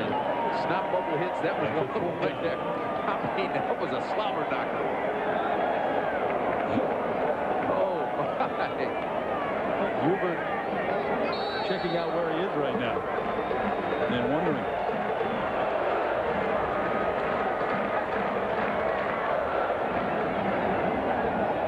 Brandon Burlsworth. We'll next see him playing on Sunday afternoons. Arkansas having to replace 4 of the 5 guys up front offensively, and they've started to do it already. They brought in a number of recruits. There goes the bucket over the head of Lloyd Carr again. It doesn't hurt as much when you're in Florida. Mark Campbell, the tight end, with a hug for Lloyd Carr. As the Wolverines take over and they run out the final 39 seconds.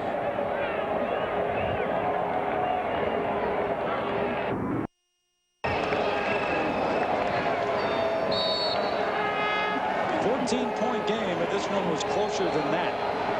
Michigan had trailed 31-24 after being up 24-10 at the half. Well, it was 31-31 with 4 minutes to play. Yeah. And then Michigan just turned it on. Second straight 10-win season for Lloyd Carr. And that's what the players talked about throughout the week, how important it was to win 10 games instead of lose 4 games. And he certainly was making that point to his team all week in practice and all the meetings. He was saying, you can just tell by saying it, 10-3 sounds a whole lot better than 9-4, and he's right. I mean, that is 10 wins, and he continues to keep that streak going, and now they'll start to rebuild. Recruiting is going on. He's got a lot of guys coming back, and again, at Michigan, every year they focus in on that national championship. For the final 10 seconds of this one off the clock, Arkansas with a great turnaround season this year after 4-7, 4-7. But to lose to Michigan in the CompUSA Florida Citrus Bowl, the Wolverines a winner, 45-31. That's your final. For Deep Lemons and Tim Brand, I'm Terry Gannon. The Rose Bowl presented by AT&T. The 4th Division pregame report comes up next. So long, everybody, from Orlando, Florida.